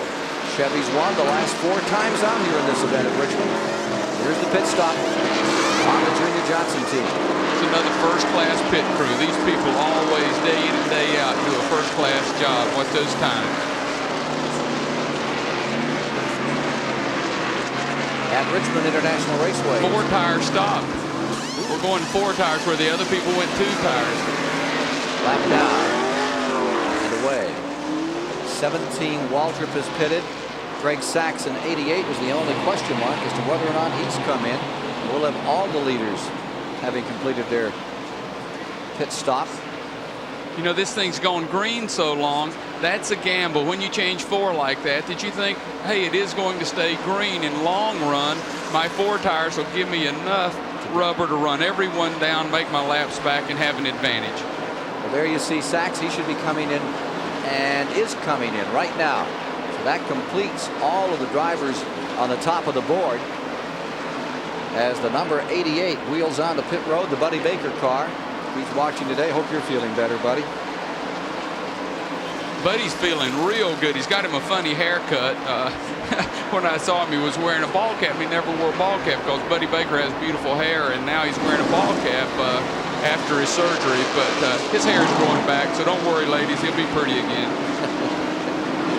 Davey Allison's number 28 shakes out as the leader after all of these pit stops as he continues to dominate here at the present time. That 4 to Davey Allison, really showing what it has to offer. As the engine man Robert Yates, who you heard just a few moments ago here in our live coverage, hasn't missed a beat yet. And Davey is just floating this car around the racetrack anywhere he wants it, bottom or the top. It looks a great deal like an Earnhardt performance. Yeah, it's really working. He is so dominant.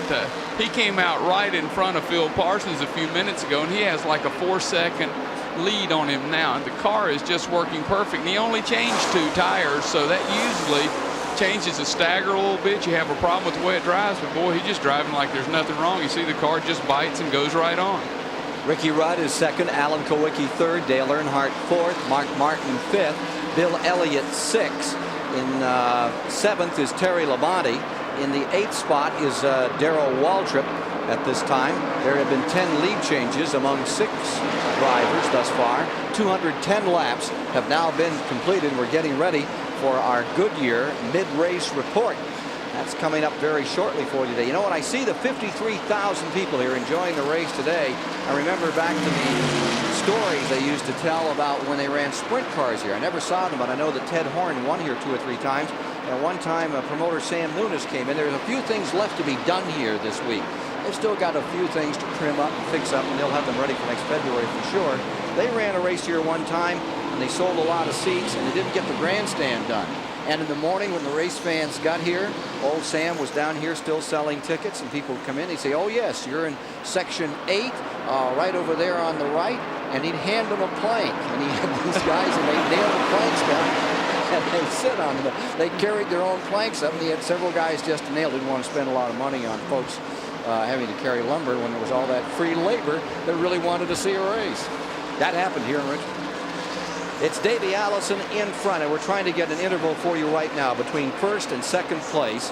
Tell you just how much of an advantage after this pit stop he has developed, and it's a pretty good size.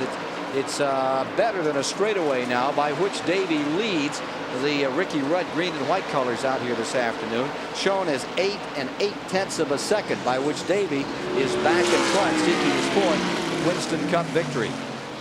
Davey started back in 1979, won a limited sportsman race over in Birmingham. Dad had a little hand in that car. There's the 26 car that's running in the second position, Ricky Rudd.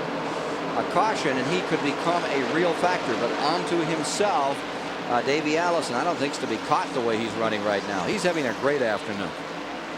Davey's had, of course, 1 win this year at Michigan, had a 2nd at Daytona, and had a 3rd at Darlington. He would really like to square off and win this first race at the new Richmond 3/4 mile track. Ken, while we have the racing spread out a little bit, I'd certainly like to say hello to Brad Doty. He had a terrible accident in a sprint car, and he's making progress. And how is he coming? Well, he's still having. He had paralyzed himself from the waist down, but there is some hope because the spine was not crushed, and there's a good chance that he'll be going to the Miami project, who's a specialist project in Miami, Florida, to take care of spinal cord injuries. But he's also a new father. This just happened about 2 weeks ago, but we just want to let him know that everybody in NASCAR is aware, and we're pulling for him. If there's anything that we can do, buddy, we're right there with you, Brad. So we're pulling for you. Good news that he is somewhat on the mend. Yes, everybody's getting a lot more optimistic. It takes a while, but we got a lot of hope. Take you a little further back in the field now in this struggle. There you see the Mark Martin car, the number 6 machine. And with him back there, he has Dale Earnhardt just in front of him, and behind him is Terry Labonte in the 6th position. There you see Mark Martin is having a very good afternoon today.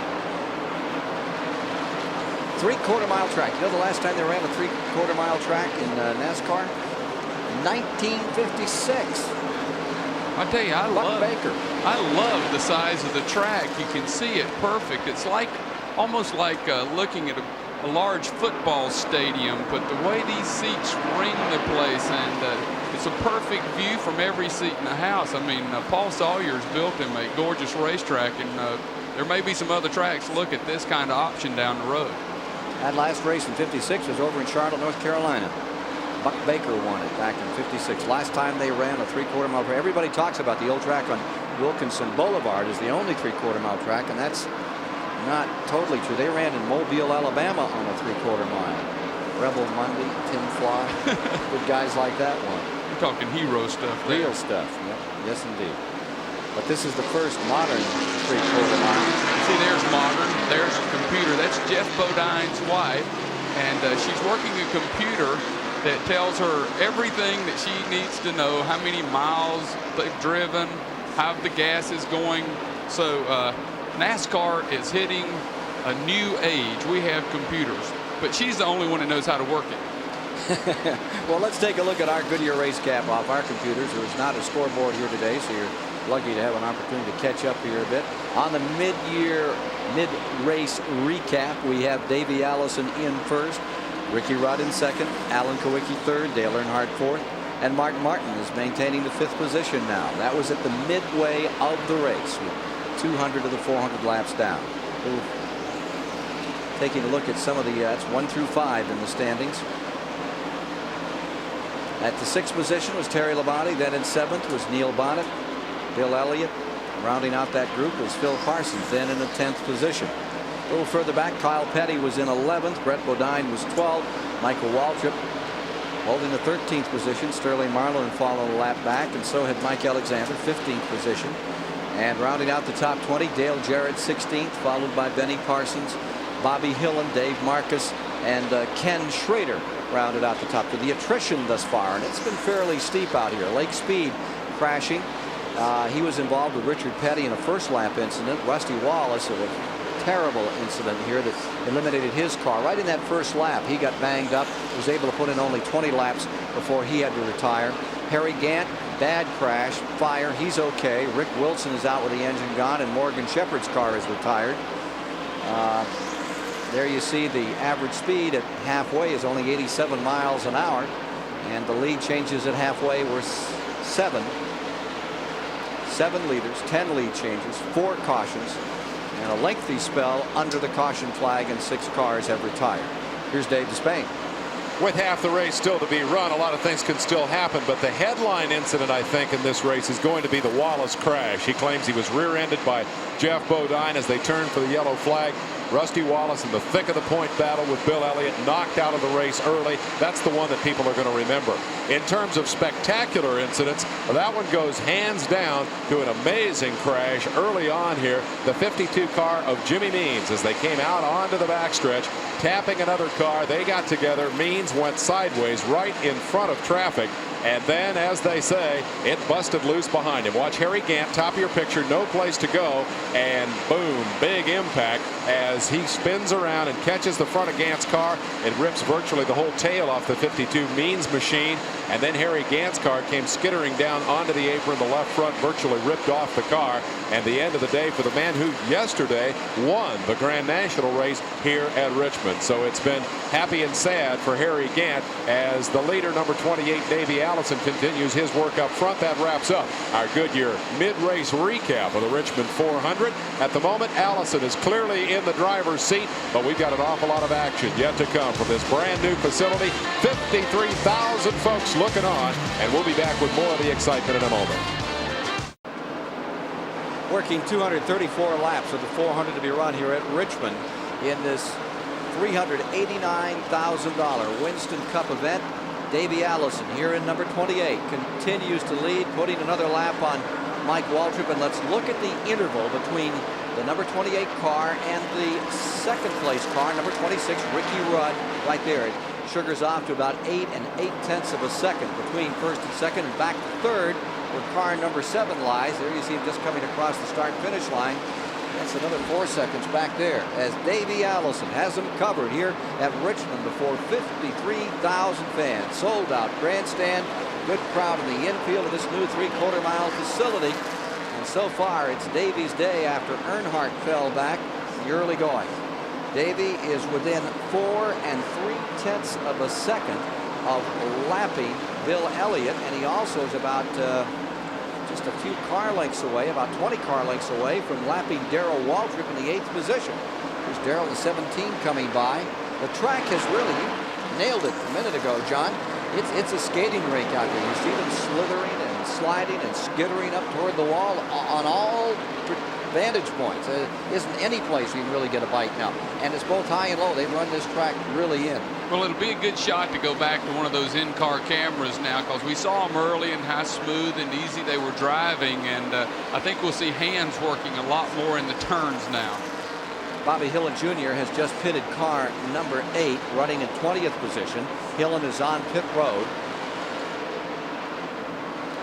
But it's kind of crazy watching cars come out of turn 4, and about every third car you see them having to grab a handful of steering wheel and try to straighten them up. Meanwhile, Davey Allison, here comes Bobby Hillen back on the racetrack. Davey Allison, 28, is closing on car number 17, Waldrop. There's Waldrop in the 17, and there you see Mike Alexander in the 12 car. Mike is running 14th and is a lap down now. In the Bobby Allison number 12, Mike Alexander, who takes over to run that car next year. A little 3-wide racing out of turn 4 in this new track, as Davey Allison tries to put a lap on Waldrop, the 8th place driver in the event. When you watch Darrell Waltrip, he'll use Mike Alexander, the number 12 car, like a master to try to block Davey. And now Darrell is running up on the slower car of Jimmy Means, and I'm sure Davey will get by now. Nope, Darrell jumped up there, so he's still in a perfect blocking situation. That's just closing the door on him and hoping that a caution will come. And this is where, you know, you're a smart race car driver and try to hold him there and try to get a caution. 2:38 complete. 10 lead changes among 7 drivers thus far, and trying to Davey go through the eye of the needle. Yeah, he just takes 3 wide, no problem. Right up the middle, Davey Allison. It's going to take some learning still to get this track down. Conditions changing every lap anyway out here. Lose off some weight with fuel, the tires change. Davey driving that, pulls up. He has Waltrip now on the inside of the 17. And Davey Allison. The car hasn't missed a beat all day, has it? No, and this is where he runs the risk of forcing the issue a little too much, heating those tires up and getting pushed up a little too high out of the groove and spinning it around. And that's where you have to watch these cagey old veterans. They'll use that racetrack up on you, but Davey looks like he's got him cleared this time. Davey Allison coming by, and he has now put a lap on everyone except 7th place Bill Elliott, 6th place Mark Martin, 5th place Dale Earnhardt, 4th place Terry Labonte, 3rd Alan Kowicki, and 2nd Ricky Rutt, as he maintains a very steady hand, even pace. He leads here in Richmond, Virginia. 243 laps complete. Waltrip sticks on the bottom of the racetrack. The story of these Fords. We mentioned a little while ago, everyone was discounting this business about the mid-range power, the John Hayes theory of mid-range power of the Ford cars, but it seems to be making up pretty well here today. Well, I think it's absolutely true, because all my General Motors experts told me that, and all my Ford experts said that's absolutely a bunch of junk. So I would assume it's probably a coin flip, but it made a good story anyway. But the Fords do really pull good off the corners. If you remember the great days of Bill Elliott, he would always beat you in the turns. It had always had good straightaway speed or equal straightaway speed, but he would always beat you in the turns. Bill Elliott's loving this, that they're running door to door, because he is pulling away.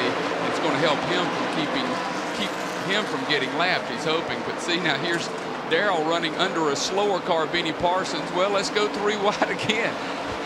One thing Davey's not is playing it conservative. He's had all this he's going to take, and just going to force him, try to find him a slow car.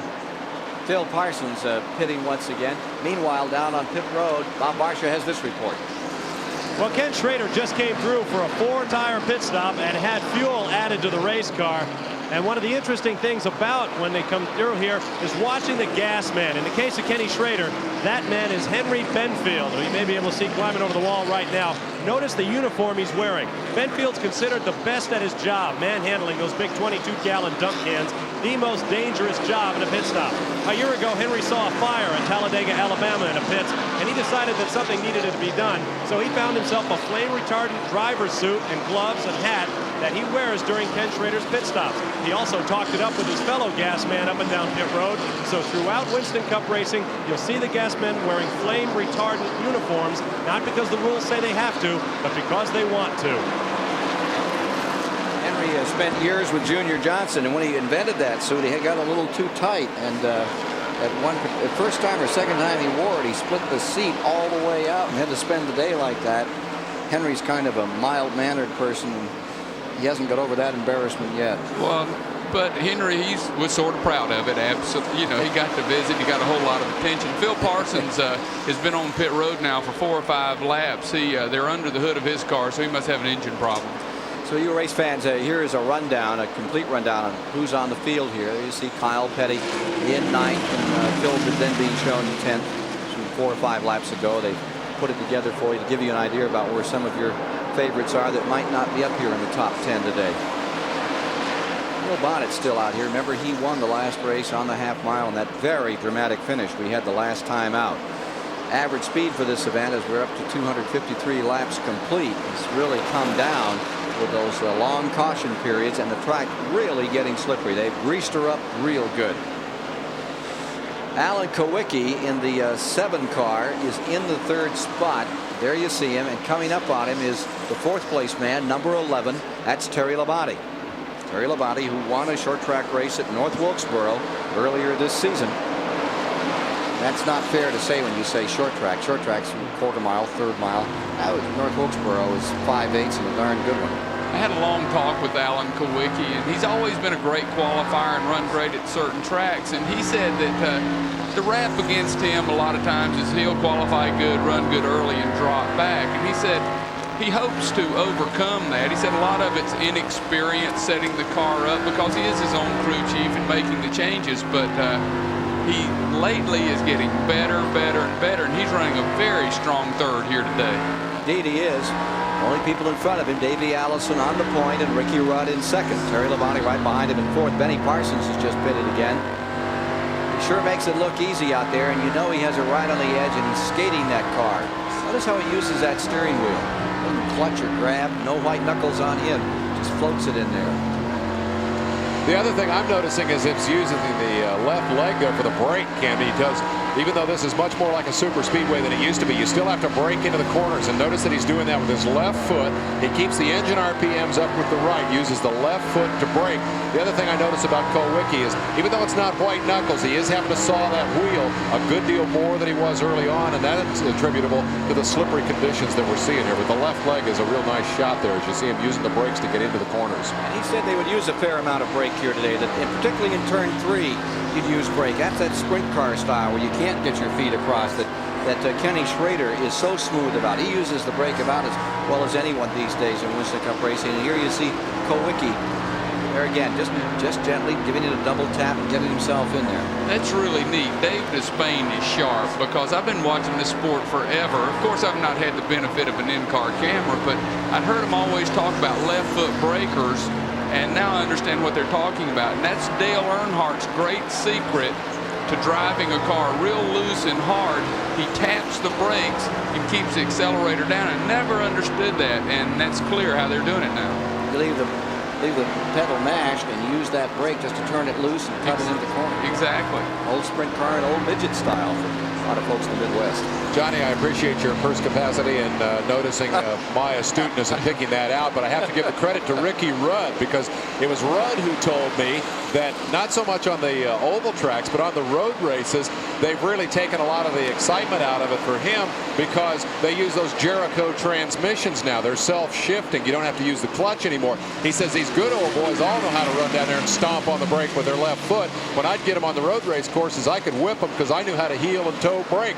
You Tar Heels like Johnny don't even know what heel and toe braking is, and now Ricky says nobody has to use the clutch anymore on the road race tracks, and it's a big disadvantage for me because I'm a good road racer. Well, yeah, plus he's a flat Yankee. Heel and toe is a beach dance in Myrtle Beach, South Carolina called the shag, and you get a lot more dates shagging at Myrtle Beach than you do heeling and towing at a racetrack. That's all I can say about that. Heeling and towing is what we're not seeing on car number 7, is he uses the left foot and the right foot there and planks them firmly up into turn number 1 with car number 11, Terry Labonte, gaining some ground. And look who else is in the picture.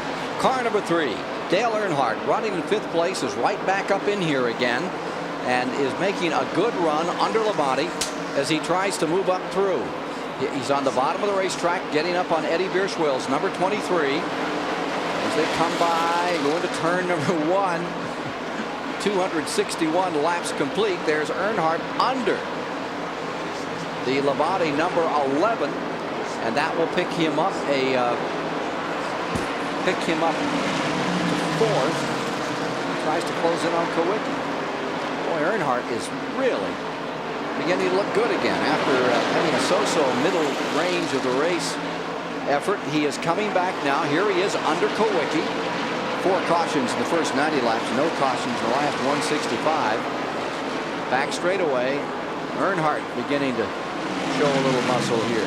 And Earnhardt's situation is common to most of the field, and that is that they, number one, lost a lot of practice to rain here. They didn't get much time on this new racetrack when they really needed it, and then they quickly figured out that the Hoosier tires were so much faster that they devoted a lot of what practice time they did get and all of their qualifying to Hoosiers. They haven't had an opportunity to run the Goodyears a whole lot and figure out exactly what they're going to be like. Earnhardt just got a bad set of tires. Bad, not in the sense of tire quality, but a mismatch, a problem with what they call stagger. The size of the tires just didn't work right and get the car around the racetrack. Now he's got a good set and he's moving back to the front, and I think the key point to remember is that Earnhardt is racing Bill Elliott. He wants to win. He always wants to win, but he's racing Bill Elliott because with Wallace on the sidelines, those are the 2 men who now move into the championship spotlight, and Earnhardt has Elliott down for the moment. He can't take the lead if Bill finishes the race here today anywhere in the top 20, but he can certainly take a big bite out of the lead currently enjoyed by this man.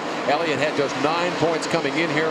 Wallace got crashed out of the race, so for the moment at least it looks like Elliott versus Earnhardt for the title, with Earnhardt at the moment in the driver's seat. Elliott in number 9 is running in 7th place. There you see Earnhardt, who is now running in 3rd place. They are all running in the lead lap, but Davey Allison is within 1 8/10 of a second of lapping car number 9, Bill Elliott, the 7th place campaigner.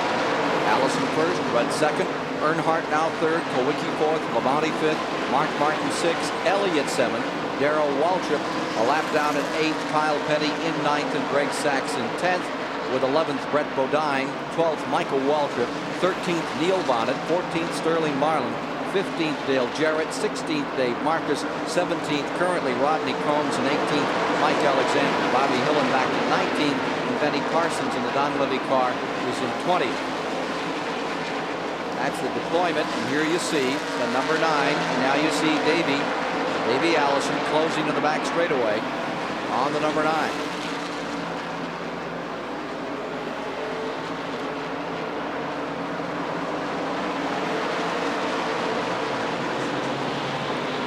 Let's go to Jerry Garrett, who is standing by on the Phil Parsons story. Phil's been running in the top 10 here until just recently. He came in for a pit stop. And Phil, what happened out there to bring you into the pit? What'd you say? I really don't know. The air cleaner came off or the ignition went bad. I really don't know what it was. Well, they're trying everything they can to get it started down here. It acts like it's flooded, but it just won't kick. Phil Parsons, who had high hopes for today, now sits behind the wall as they continue to work on car number 55, the Crown Petroleum car. We'll be back with more, with 270 laps now complete at the Richmond Fairgrounds after these words. We're back live with coverage of the Richmond 400 on TBS Sports, and one of the things I love about covering these races on television is that these guys are all finally getting rich for doing what they deserve to get rich for. When they first came here 40 years ago, paid about $150 to win at Richmond. Consider that Dale Earnhardt is our true value hard charger leader in the race thus far. That'll pay $1,500 if he can hold off Davey Allison, who's closing up that gap every lap, and there's 50 grand on the line for the guy who wins that award at the end of the year. Come with me, we'll give away some more stuff. We have also our Mac Tools behind the scenes award. It's just not the drivers who get rich, but it's also the crews. That's a pretty high paying gig right now. We nominated Earnhardt's crew early for the great job they did in picking the right tire combination to get him from the back of the pack up to the front. I think we should add Davey Allison's crew to the list, and I want to do this just a little bit differently. I think there is one reason that Davey Allison is running so fast here today, and that's the old man back in the rehab center back in Birmingham. I think Bobby Allison is the fire that is driving Davey today. When Bobby gets out of rehab, first thing he's going to want to do is go work on his airplane. He's in the running for a brand new set of Mac Tools to do that. Ken? Very much so. This Davey Allison run right now, as you look from the number 6 car up at number 11, has carried car number 28, Davey Allison, right up under Bill Elliott. He's about to put him a lap down. Look at this contest in the back straightaway. This is for a lap. Davey Allison has Elliott on the outside, and the car number 28. Allison stretching for $1 million if he can win this one today. Dale Earnhardt just came down pit road to get some new tires. There he is in car number 3. Will this carry him all the way? They're going all the way around for 4 tires, so he's probably going to lose a couple laps here. He's running in 8th, and here's Davey Allison on the bottom of the racetrack underneath the number 9. Let's go to Bob Barsham. Well, Ken, those were Goodyear tires that went on to Earnhardt's car. We still have lots of laps still to run here, and as I mentioned earlier, all of the teams up and down the road have a set of Hoosier tires rating by the pit wall for that last pit stop. They know that the Hoosiers are a little bit quicker than the Goodyears, and wouldn't it be ironic if a Goodyear set of tires are carrying a car all the way to victory lane, but the last few laps are run on Hoosiers, and they get to pop the champagne. That would be wild. Wouldn't that be wild? Well, the Hoosiers would run for probably 40 to 50 laps and maintain that kind of advantage. But again, it's rolling the dice. But as a racetrack gets slicker like this, it lets the heat not build up in the Hoosier tire as bad as it does when we started out. So what I'm saying is a Hoosier may not be a bad call with 50 laps to go or so. Here's Phil Parsons back out of the Crown Petroleum car, back on the track after a lengthy time in the pits, trying to score some points for car number 55. Phil Parsons back once again. He has never had good luck here in Richmond. This has not been his favorite track. No, but look at how smooth the racetrack. Now Phil's down and he's waving to people to go on by because he knows he's really out of the contest and his quicker cars come up. But see, now he jerked a little bit right there, coming off of turn 4. But see, he just barely moves his hand. And Phil told me this is the smoothest racetrack he's ever been on in his life. It's so smooth, it's a little scary. That was the report from all the drivers. They were amazed at how much the surface worked for them, with about 4 inches of sub-base, and they laid in 2 inches, an inch and a half on top of that, and it really has come together into a great blend of asphalt to make a very, very good track. And I don't think the frost is going to get there. They have some cold weather up here in Richmond that has eaten up the old track and had a lot of heaps in it. You can see in the car there's a piece of material off the window net that's blowing across his face. See him pick it up now and move it. Phil, you heard me. Okay, you can see it blowing. It's bothering him. It's hitting his face as air comes in the car, but it's part of the window net that's broken loose. Phil Parsons is now 39 laps behind, and these are all important because Phil's hung right in that battle. I think he's 9th in the point standing now, and very close to Darrell Waltrip and Jeff Bodine in that group.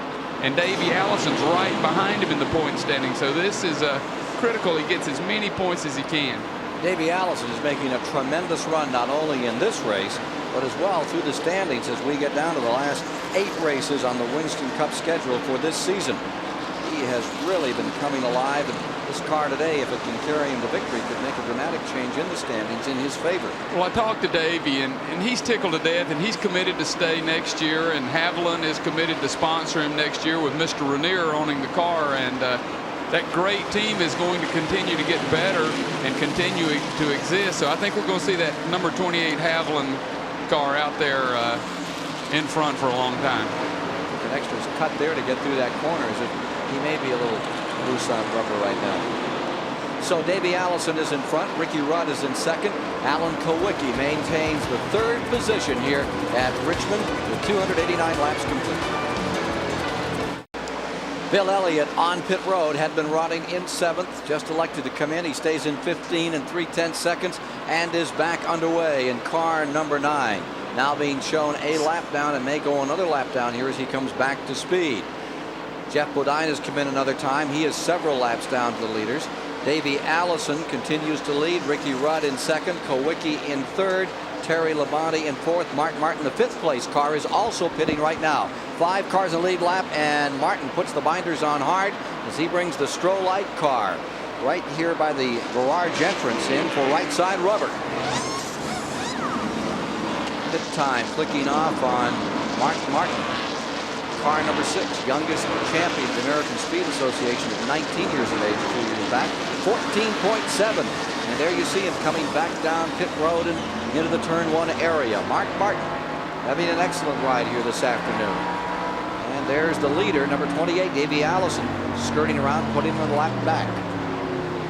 Can you see there how important it is to clean the windshield good? The camera shows right over the driver's side. They got him pretty good on the right side. But that's a good shot at how important it is to get that windshield clean. Alan Kowicki just pitting the third place car, number 7, now on pit road. Here's Bob Barsham. Bob? Down in Davey Allison's pit, his crew just went scrambling for a new set of Goodyear tires. They had one set sitting by the wall, but suddenly 5 guys ran over to grab another set. I think they were afraid of a mismatch, and there may be a problem for Davey out there. He may need that new set of tires soon. We'll keep you posted. Alan Kowicki still, and I think they went all the way around, 27.5 seconds. And then he comes back out as they made a 4-tire change. Davey Allison staying out, and Ricky Rudd has yet to pit. Now you remember Terry Labonte took 4 tires earlier, and he's in 4th place in the lead lap and is moving up. So that 4-tire change turned out to be a smart move for Terry Labonte.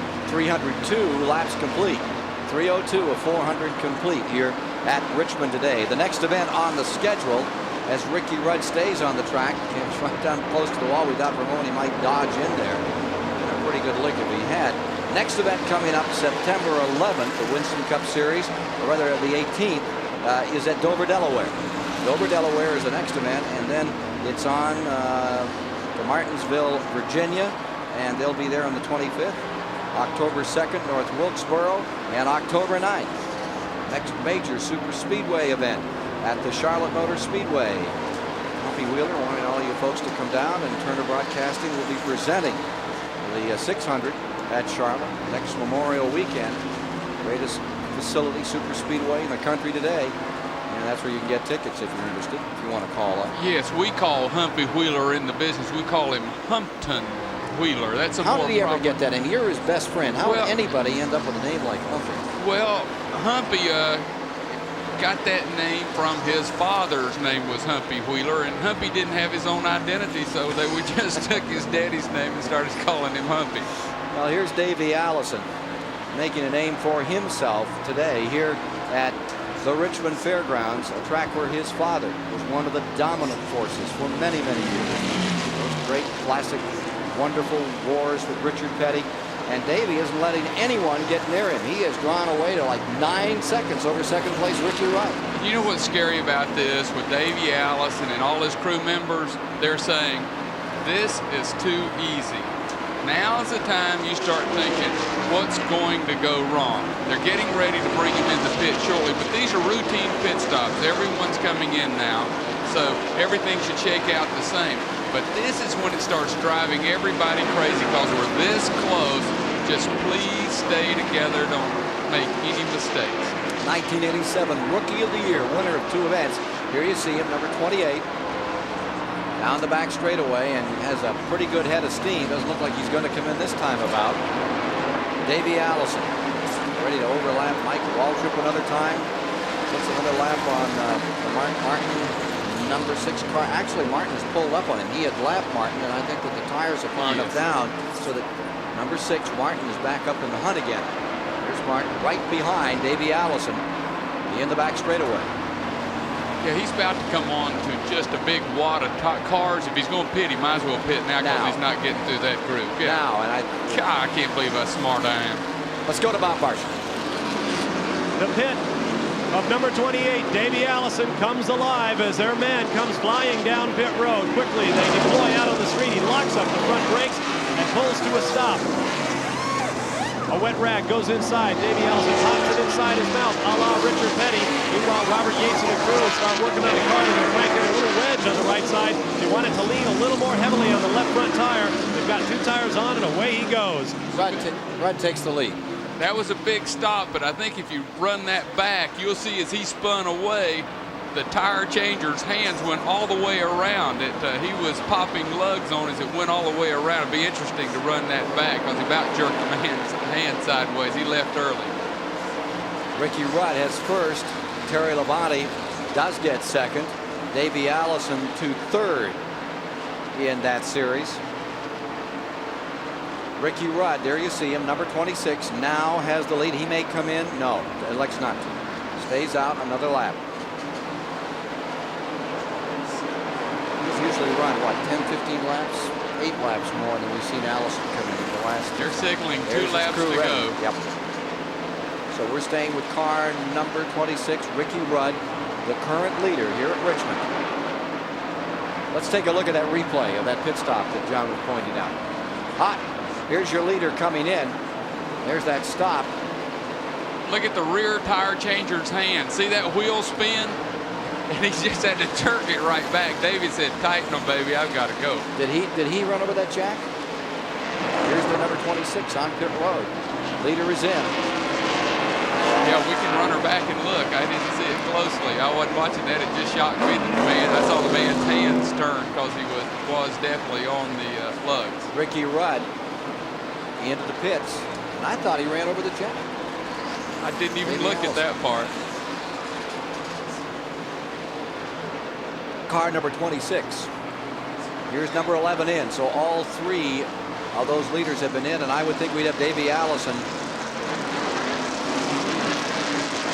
Take a look at that again, John. Okay, yeah, but the rule on that is as long as the jack man is making an effort to pull it back, which he had tried to pull back, that is perfectly okay. So that is a legal move.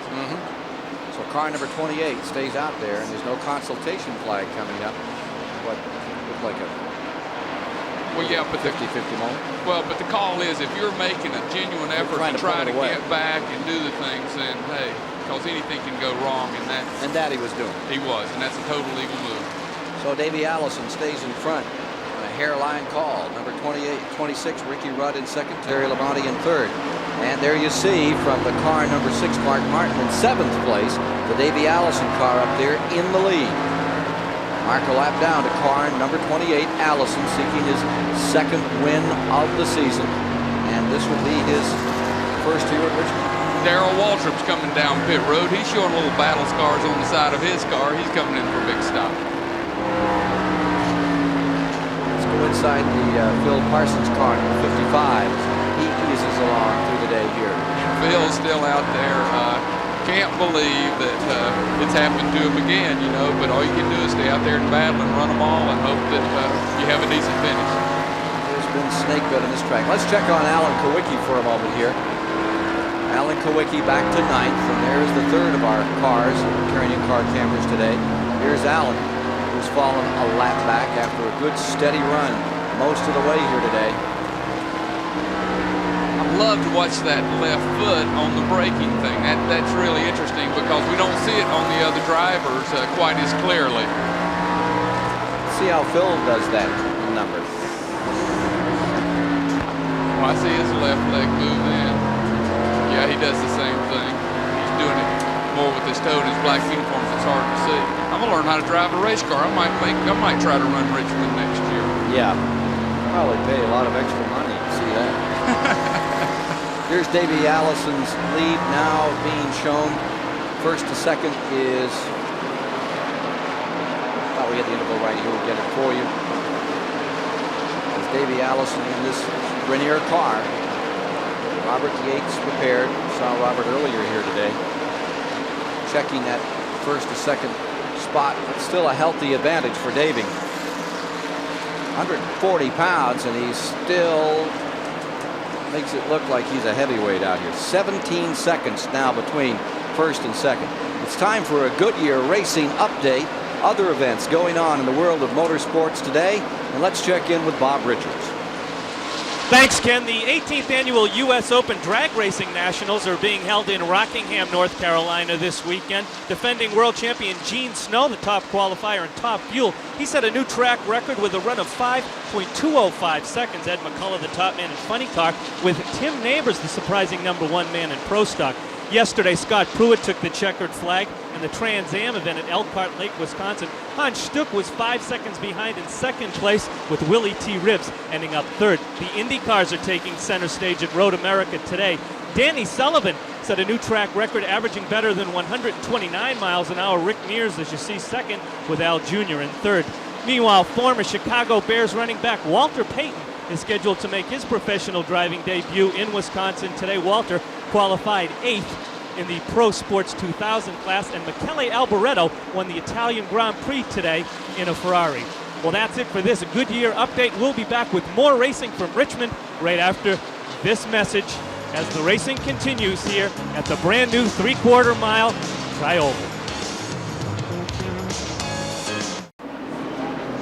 At lap 325, Phil Parsons down at turn 1, spun, backed up into the wall. You're seeing him live now. He's just driven around the track. He is into the pits, and they're working on the car as he gets a drink. Let's take a look and replay at what happened down here. Car 55, the Crown Petroleum car. Looks like it's smoking before it ever started to turn. I couldn't tell if he cut a line. It looked like it was smoking before it ever. He just touched it gently. He just slid it around and stopped. But it looked like the car was smoking prior to even spinning out. Let's go inside the car. We've gone from lap 99 to 325. Here is Phil Parsons from the in-car cameras. We watch him here. That's a great shot. He cut the motor off. See the smoke come in the car? Yep. He knew he had a problem. And that's probably from the problem that he had earlier with the motor when they'd been under the hood and they've gone back under, and he's sitting there saying, I'm going to have me a nice cold drink and try to figure out how to get this thing next year. Well, it has not been a track that has been particularly favorable to the efforts of Phil Parsons. His best finishes have never put in the top 15 here. It just keeps on nabbing him. Today's another example thereof. Let's go to Dave Despain at the STP Pit Center.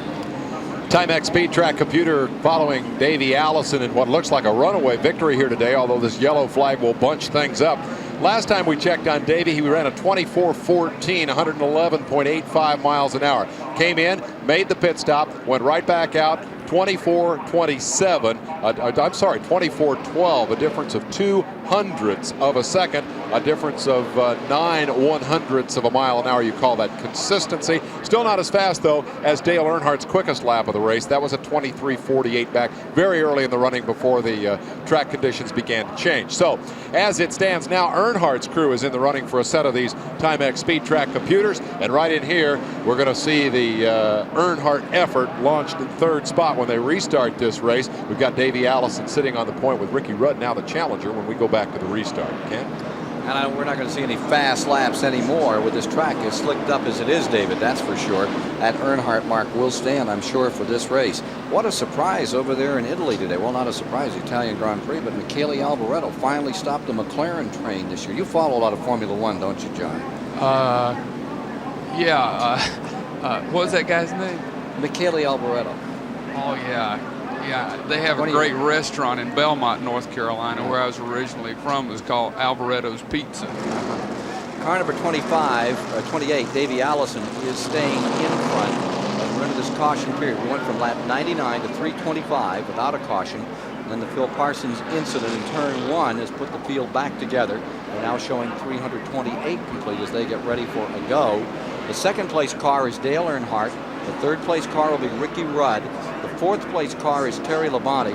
The fifth place car is Mark Martin, and 6 will be Bill Elliott, and they are showing those 6 in the lead lap as we get back ready to go after this caution period. 1 lap, and they will be racing. 3:30 now being shown complete. 14 lead changes among 7 drivers.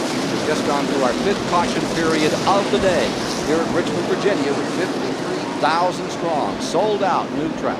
Kyle Petty's had a good run today. He's in 8th place, and Johnny Hayes is going to give you some real inside scoop on the #1 free agent in NASCAR racing. Everybody wants Kyle. I don't know if it's for his driving ability or because he's Richard's son or he's a great opening act for Hank Williams Jr. I am not sure about this, but it appears to me that he's probably going to end up in a 4th Rick Hendricks team, run 15 races next year, then go to 30 races.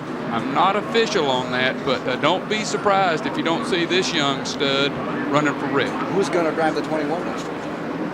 We don't know yet. That's still a big question. That's where these other free agencies are going to have to play. They have talked to Sterling Marlin. I do know that. All right, coming down for a start. And on the break, Davey Allison. There's 2 cars directly in front of Davey Allison. They are on the tail end of the lead lap as you see them going into turn number 1. One is the 6 car and the other's the 9. They are in the tail end of that lead lap. Bill Elliott and Mark Martin trying to stay away. And from Alan Kowicki's in-car camera, number 7, who was just 1 lap down. Watch what happens here. This is exactly where Davey's had such a great day. You get caught in a mess because you're looking right there and just a bunch of stuff. Mark Martin's in front of him, Sterling Marlin, Bill Elliott's got his lap back, Alan Kowicki, then Davey, but right behind Davey is number 3, Dale Earnhardt, shooting up on his rear end. So this is one of those days that everything can go perfect for you, but then boom. So when that caution comes out, we don't have that many laps to go, and this is pedal to the metal stuff, and this is when we get aggressive. We always talk about being aggressive. We're going to get aggressive now.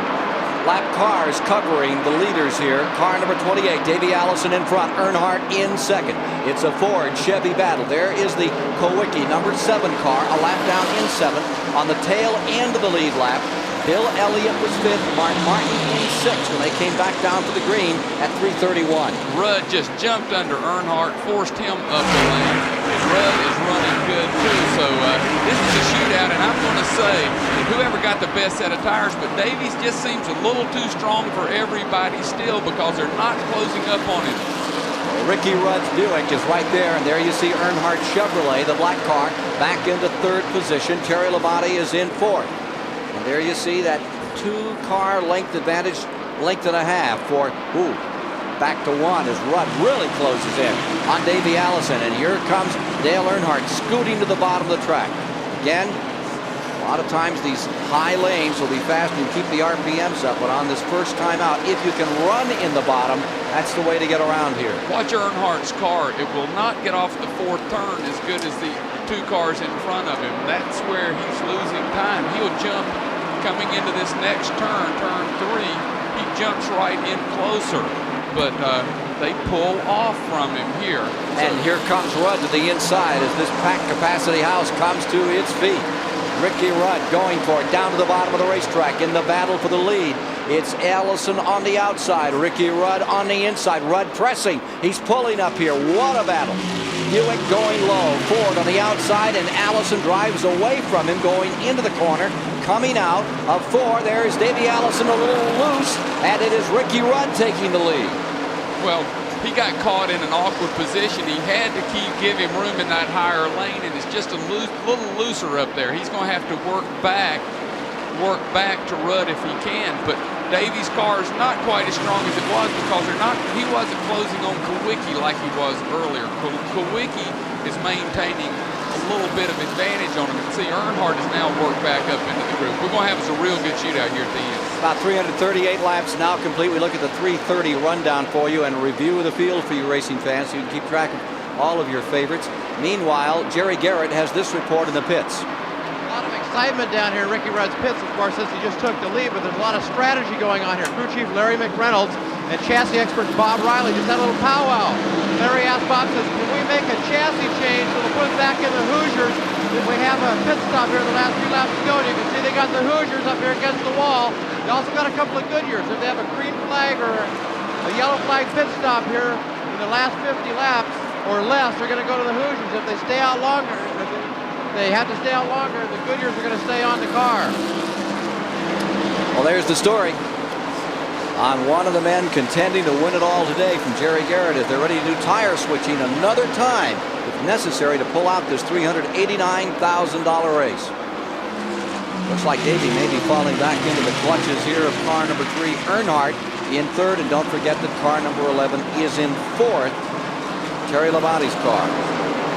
They're going under Bill Elliott to lap him again, so this is an important thing for Bill to try to stay up, but Bill's car is just not handling right now. Pushed up, and Rudd went by with ease.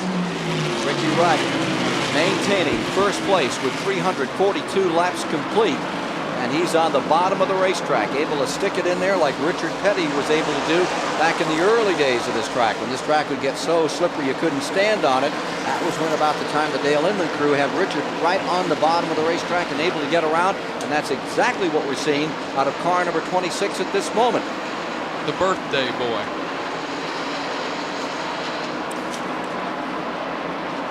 Bob Barcia, what about tires on Davey Allison's car as we get down to the finish today? Well, Ken, we've already heard from Jerry Garrett that Ricky Rudd's crew has a pair of both Goodyears, or that is a set of both Goodyears and Hoosiers ready for this last tire change that they're going to need. Same thing going on in Davey Allison's pit. They've got to set up each kind of tire. They have the fuel in the race cars to go the remaining laps here at Richmond, but they're probably going to need to change tires. And when they do, it's going to be real interesting to see which brand goes on for the run to victory lane. Ricky Rudd working on Winston Cup win, number 10, after that tremendous victory over Rusty Wallace at Watkins Glen, New York on the road course earlier this year. And again, handling seems to be the story on this Buick of Kenny Bernstein. The real story here is that Ricky Rudd, if he can win this race, it will guarantee him a position on next year's winner's circle. He's right now he's won one race, but he's just on the verge of not being there because he's back a little further in the points. Same thing with Davey Allison. That's why it's critical to win that second race, because you're automatically on the winner's circle if you win too. So here is Ricky Rudd working very hard to get himself into the winner's circle. Worth how much? Oh, $280,000 or so. It makes this race. Oh, smoke out of Ricky Rudd's car. Ricky Rudd may have unhinged one here. He is still running a pretty good pace. Now he's slowing down as he goes into the back straightaway. There's Davey Allison pulling up. There's Earnhardt pulling up. And it is over. It is over for car number 26. The engine caves in on the Bernstein number 26. Oh, how unfortunate for Ricky Rudd and company. They gave it their very best shot. You saw Larry McReynolds on the radio. Let's take a look and see when it let go. No caution on the track. Across the start-finish line. This is right where you lift just for a second. And as he put his foot back down, going into turn number 1 on the high side. Good night. Bill Elliott has just pitted. And Jerry Garrett is standing by, waiting the arrival of Ricky Rudd. Got to be despondent. There you see the Elliott car in another time. Not a good day for Elliott here. Oh, Rudd gave it such a tremendous run. Yeah, that's a shame. Like I say, you know how important it was. We're talking big dollars, but running like that, he'll be okay. Quick reminder for you Atlanta Braves fans, will be joining the Braves in progress right after the conclusion of the race today. To update you, it's the Padres 7 and the Braves zip as they work the top of the 3rd inning. So they're not having a whole lot more luck today than Ricky Rudd is. Braves trailing the Padres 7-0. Top of the 3rd will join the game in progress right after the checkered flag here. 351 laps complete, down to the final 50 laps. A very sad crew after such a valiant effort today. Made it up, got out in front. All for naught. Engine goes away going into turn number 1. And this man, Davey Allison, is back in command once again. And he's having just a little trouble to handle right there at car number 28. Had to take a second set to get it off that corner. Yeah, the car is getting a little looser, but he still has a commanding advantage right now. Earnhardt is caught back a little further, and Bill Elliott, who just pitted, is between the two of them. And then, of course, the 11 car, Terry Labonte's right on Earnhardt's heels. And you see Ricky Rudd clambering out, and that's disappointment. With his wife, Linda, let's go to Jerry Garrett. We're down here trying to get a word with Ricky Rudd, and he's obviously very disappointed right now. Sure, that's Quaker State Buick, you know, it run good all day, and we just sort of sitting there setting a pace and waiting for a caution. Finally, we got the caution, made a few adjustments to the car, and it looked like we had the race won, and something let go in the motor. Got another smoker coming in. Eddie Bierschwale has just come off the track. Smoke erupting out of that car, and there is no caution. Bierschwale, of course, got into the wall a little early, and now I think his engine is unhinged. He took the left side of the car up to the wall early in the going. They pushed in there, checking for fire underneath. Quickly, you see there, as you watch these pictures live from the brand new Richmond 3/4-mile track, which is beginning to really take its toll. Now here's Davey Allison trying to put another lap on Bill Elliott in car number 9.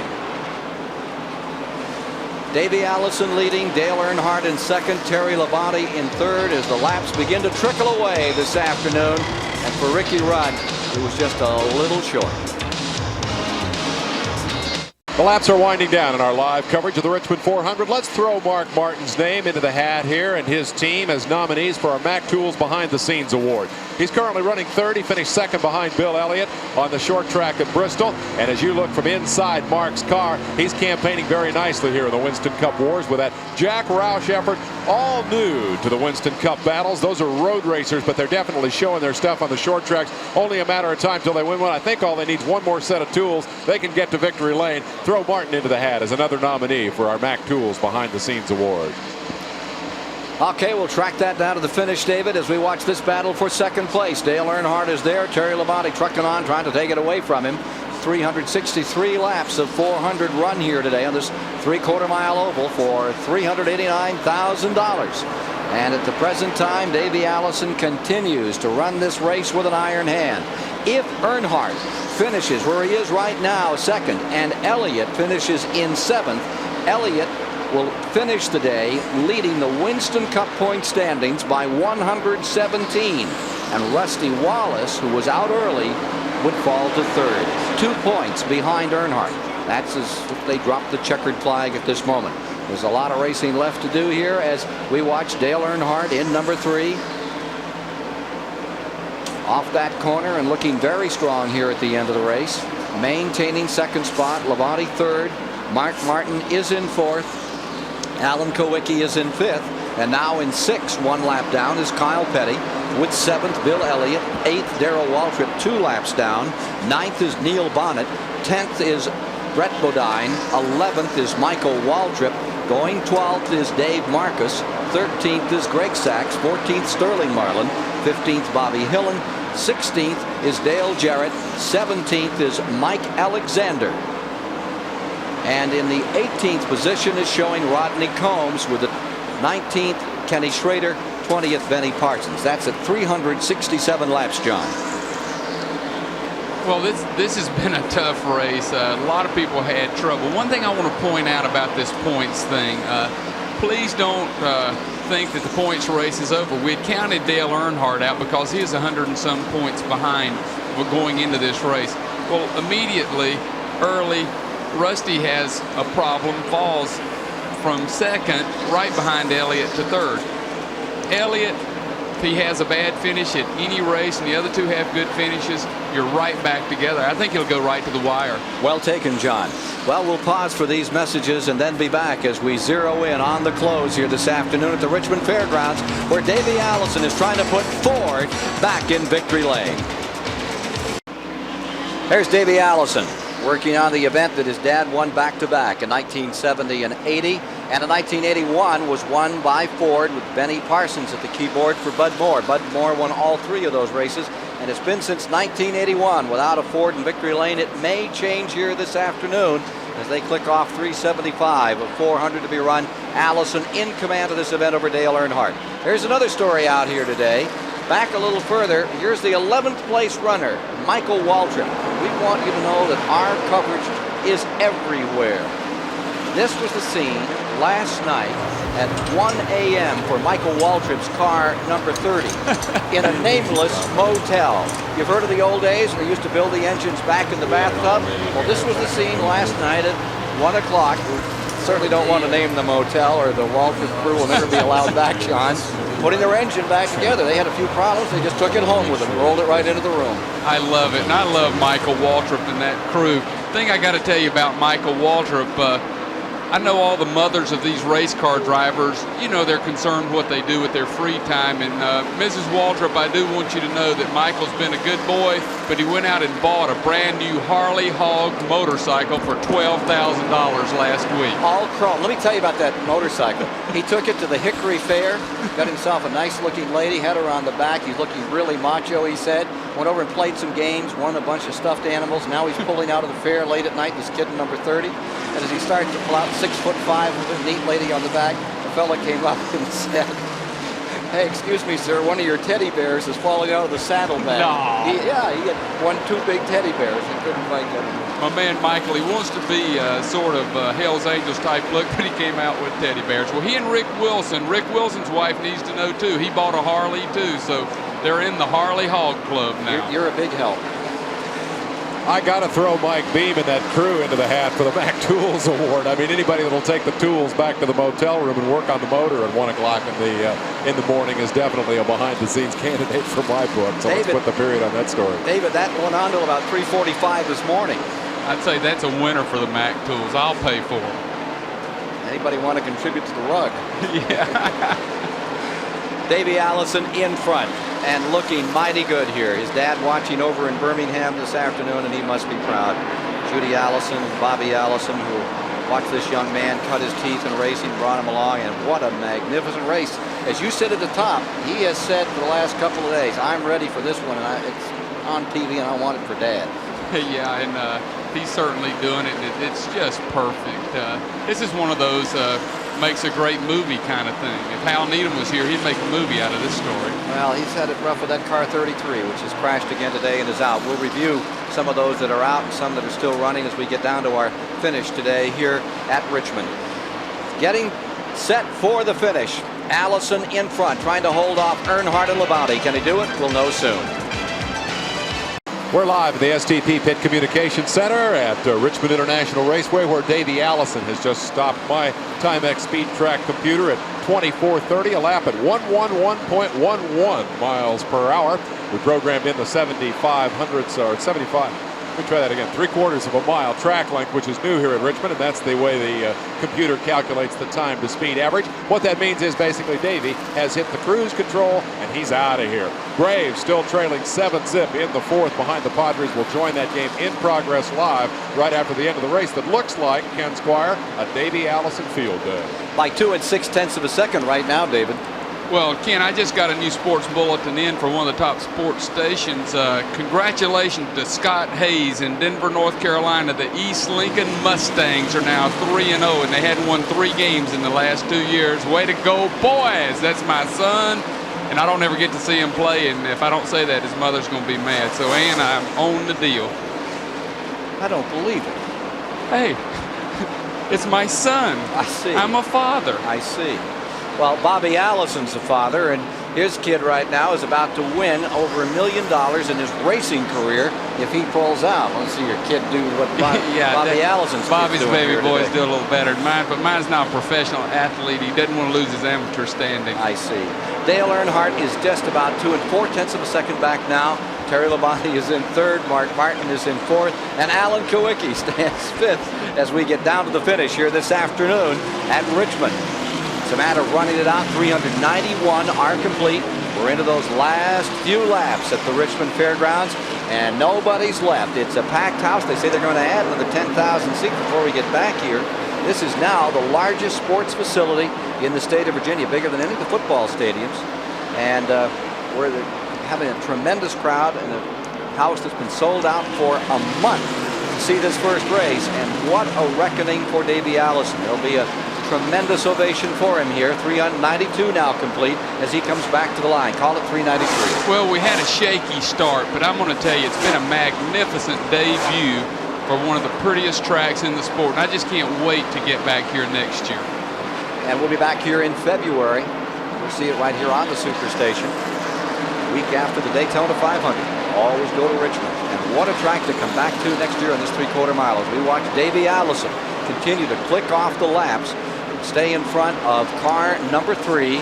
Dale Earnhardt in that 2nd position with Terry Labonte 3rd, and Mark Martin having just a great day in 4th spot. Really had his season come alive recently. Alan Kowicki stays 5th.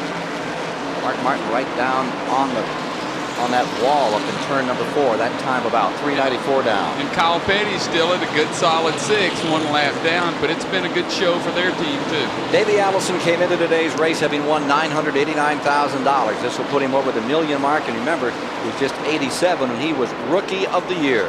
The interval is now 2 8/10 of a second as Davey Allison is beginning to feel his oats a little and puts it on a little. We're showing you a bit of an interval right here as we look for car 28 through, and there is Earnhardt in the 2nd position and taking a firm grip on climbing up the ladder in those Winston Cup standings is Earnhardt here as we get down to the end of the 1988 season. And Davey Allison, this is going to really vault him in the points. I'm sure this will put him well into the top 10. Sure, he came in here today in 10th. Phil Parsons has not had a good day, nor Sterling Marlin. Waltrip will pick up some.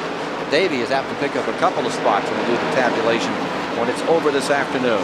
So for the Allison family, the Alabama gang, things are coming together. If we can stick together here, 397 complete. Harold Kinder will be dropping a 2-lap marker over the field very shortly as we get down to wind this one up. Here's Davey in car number 28. This will be the first win for a Ford if it stays there in front for anyone other than Bud Moore. All 3 Ford victories in this race were won by Bud Moore.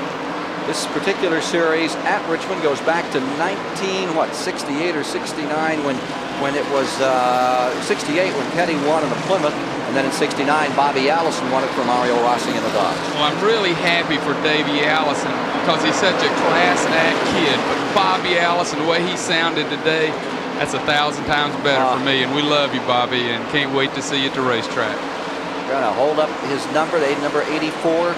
Next year will become part of the Stavola team, but the number 12 is still very much on the calendar with the Stavolas for 1988 for Bobby Allison. Checkered flag is about to fall on his son, who has won here the Richmond 400 this afternoon on this brand new track. That what one's a grand for finish. you, Dad, huh? Yep. Makes you feel good. Great win for the Allison family of Alabama. Davey Allison successful this afternoon, and we'll be back to meet the winner here this afternoon in this hard-fought contest on this brand new race facility after these messages. We're back here with you at Richmond, and we're ready for the celebration. It's already underway down here in Victory Lane for Davey Allison. Let's join them now. Well, a happy Davey Allison is calling his crew to come join him here in Victory Lane at Richmond. Davey, your dad sent you off with his best wishes. You promised him a victory a long time ago. Now you're giving him a matched set.